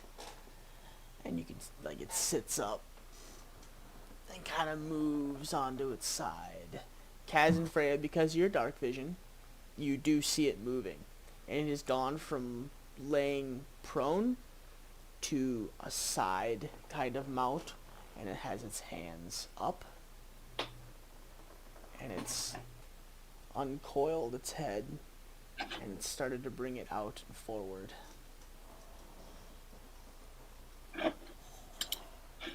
And it spoke? Yeah.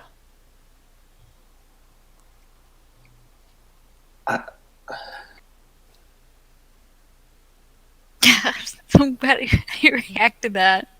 I want to respond. And Who says it's reasonable?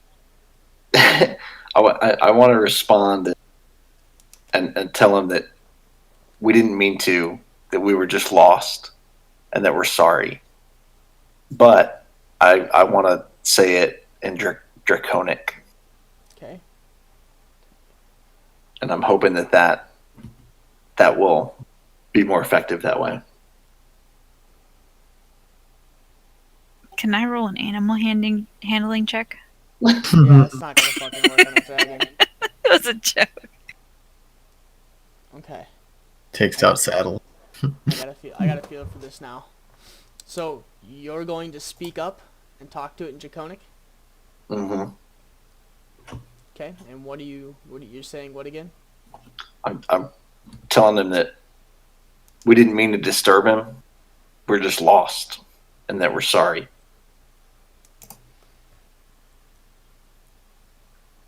When you say this, you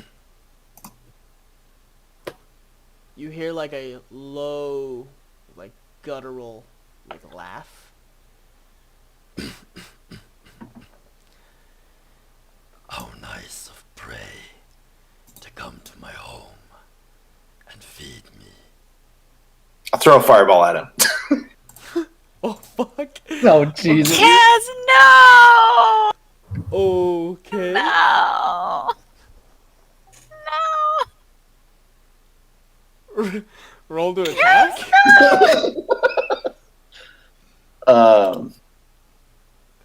It was fun playing with you guys. So he actually does a dex save. Okay. Okay. He or she. That is a 18 natural. Fuck, man. Well, okay. 6 plus. Oh shit! Sorry, misclicked.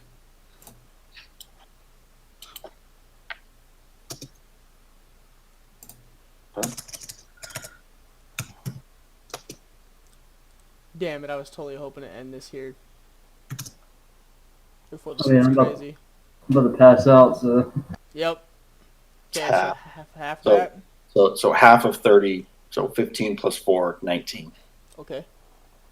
If we want to stop and say that's a surprise round and do initiative and pick it up next So- time, Yep. because So as you do this, you light the fireball. So Freya, from what you see, the opposite side is all like you hear Kaz speak up, and then the dragon which you don't understand. I do actually. I just speak Draconic. Okay, so actually I think he might even be speaking. No, he's speaking in Draconic. He says that how nice of it is that prey has made its way into his home, and immediately you see Kaz light the fireball and toss it. and Fred's like, Fuck. no. And it rears up and the wings span out and it just starts kicking up wind, and that's where we're going to end tonight. Oh shit! Well, okay. he was gonna eat us. It's gonna fucking eat us. And Thane's gonna leave her ass in the dust. Yeah, you guys haven't checked on Thane. Do you know where Thane is? No, he's not. He saw all the gold. Thane fucking took something. This is all his fucking fault. Thane took gold out the room, and then the dragons like noticed the gold was missing. Woke up. Enchanted treasure hoard, you know. I only have 2 hands. I mean, to be fair, you guys are smelly humans, peoples in the domain, so I was counting to, 50, and then rolling every time, so. We're like kind of crawling around on stuff. Quietly, but we're still. Should have Crawling taken that around. rope up the slide. You took the rope off of the slide though, so we would have had a hard time getting up anyway. Oh, baby. Oh, baby. What? You guys just fucked with a adult white dragon. We're safe behind the door. I mean, we didn't really have. More, We didn't have a choice. We didn't have a choice. Morton, Ping, and Kalen are on the other side of the door closing and going, well, you know what?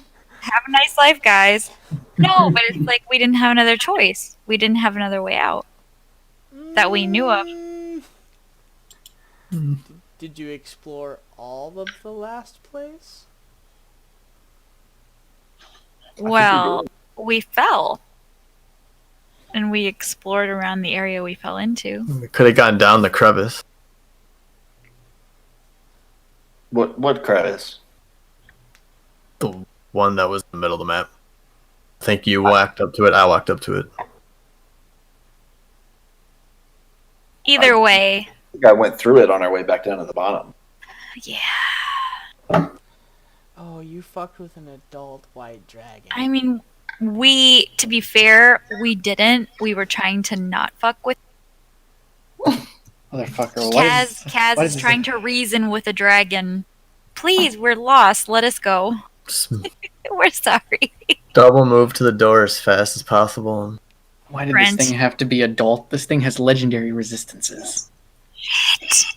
I could have taken care of it if it was young.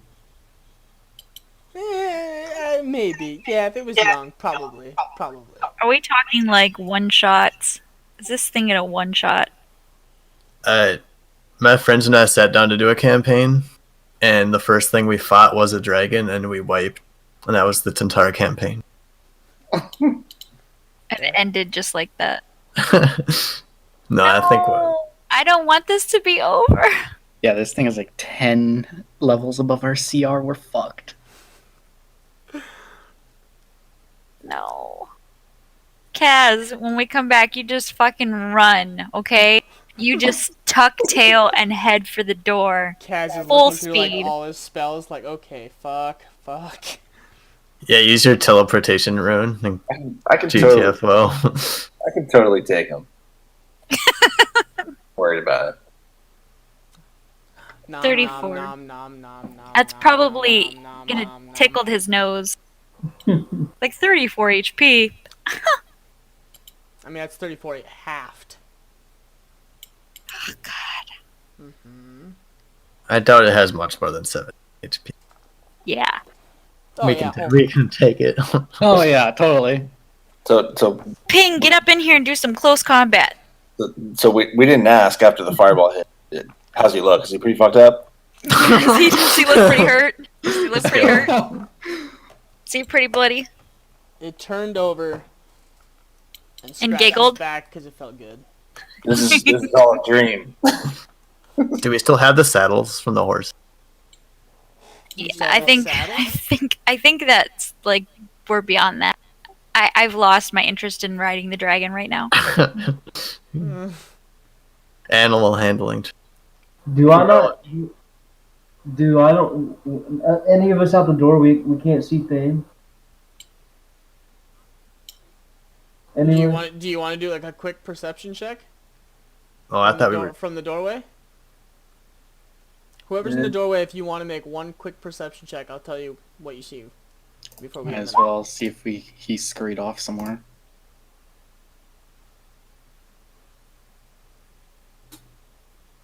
Okay. Ping and Morn, you don't see anything. Kalen, you see Thane at a dead fucking sprint. Yeah. Like he said, if shit hit the wall and we're in a death situation, he's fucking taking off.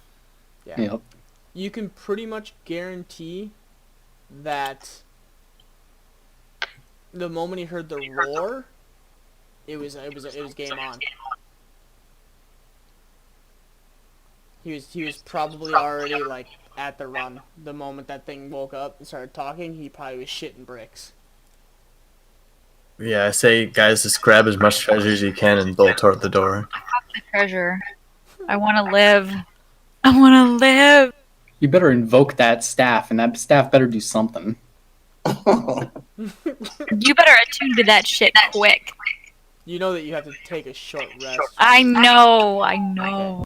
Real, do it real quick. Real short. Quick. One While we're waiting for him to flap his wings. Another reminder, you guys do have items that I did give you. Yes. that I you was guys just looking haven't for my used at arrows. all.